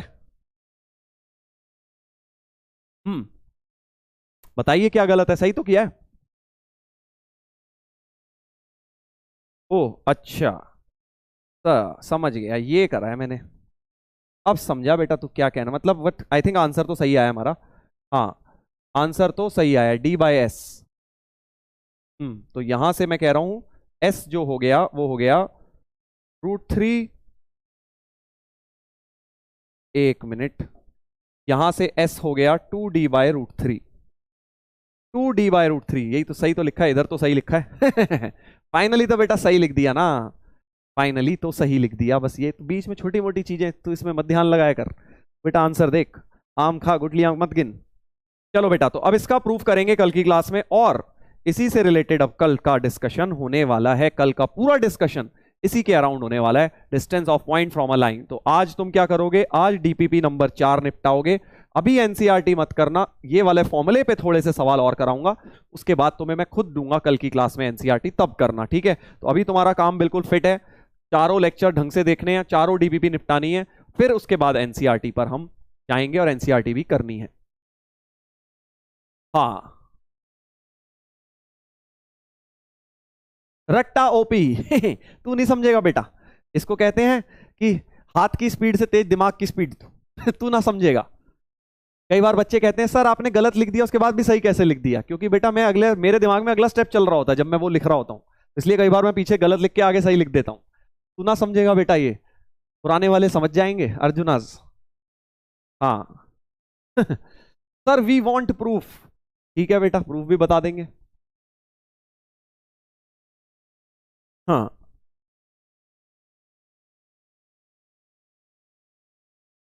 चलो बेटा, तो कल मिलते हैं, कल के लेक्चर में मिलेंगे और कल आगे पढ़ेंगे, मजा आएगा। आई होप आज आपने एंजॉय किया। आज का लेक्चर उतना टफ नहीं लगा होगा क्योंकि एनसीईआरटी की चीजें ही हमने मेजरली आज करी हैं। हाँ, अब हम कल के लेक्चर में इसको और डेप्थ में पढ़ेंगे और बढ़िया बढ़िया इसमें कॉन्सेप्ट्स पढ़ेंगे, राइट। चलिए, तो मिलते हैं बच्चों कल के लेक्चर में। इसी तरह से पढ़ते रहिए और एंजॉय करते रहिए। Take care all of you and love you all.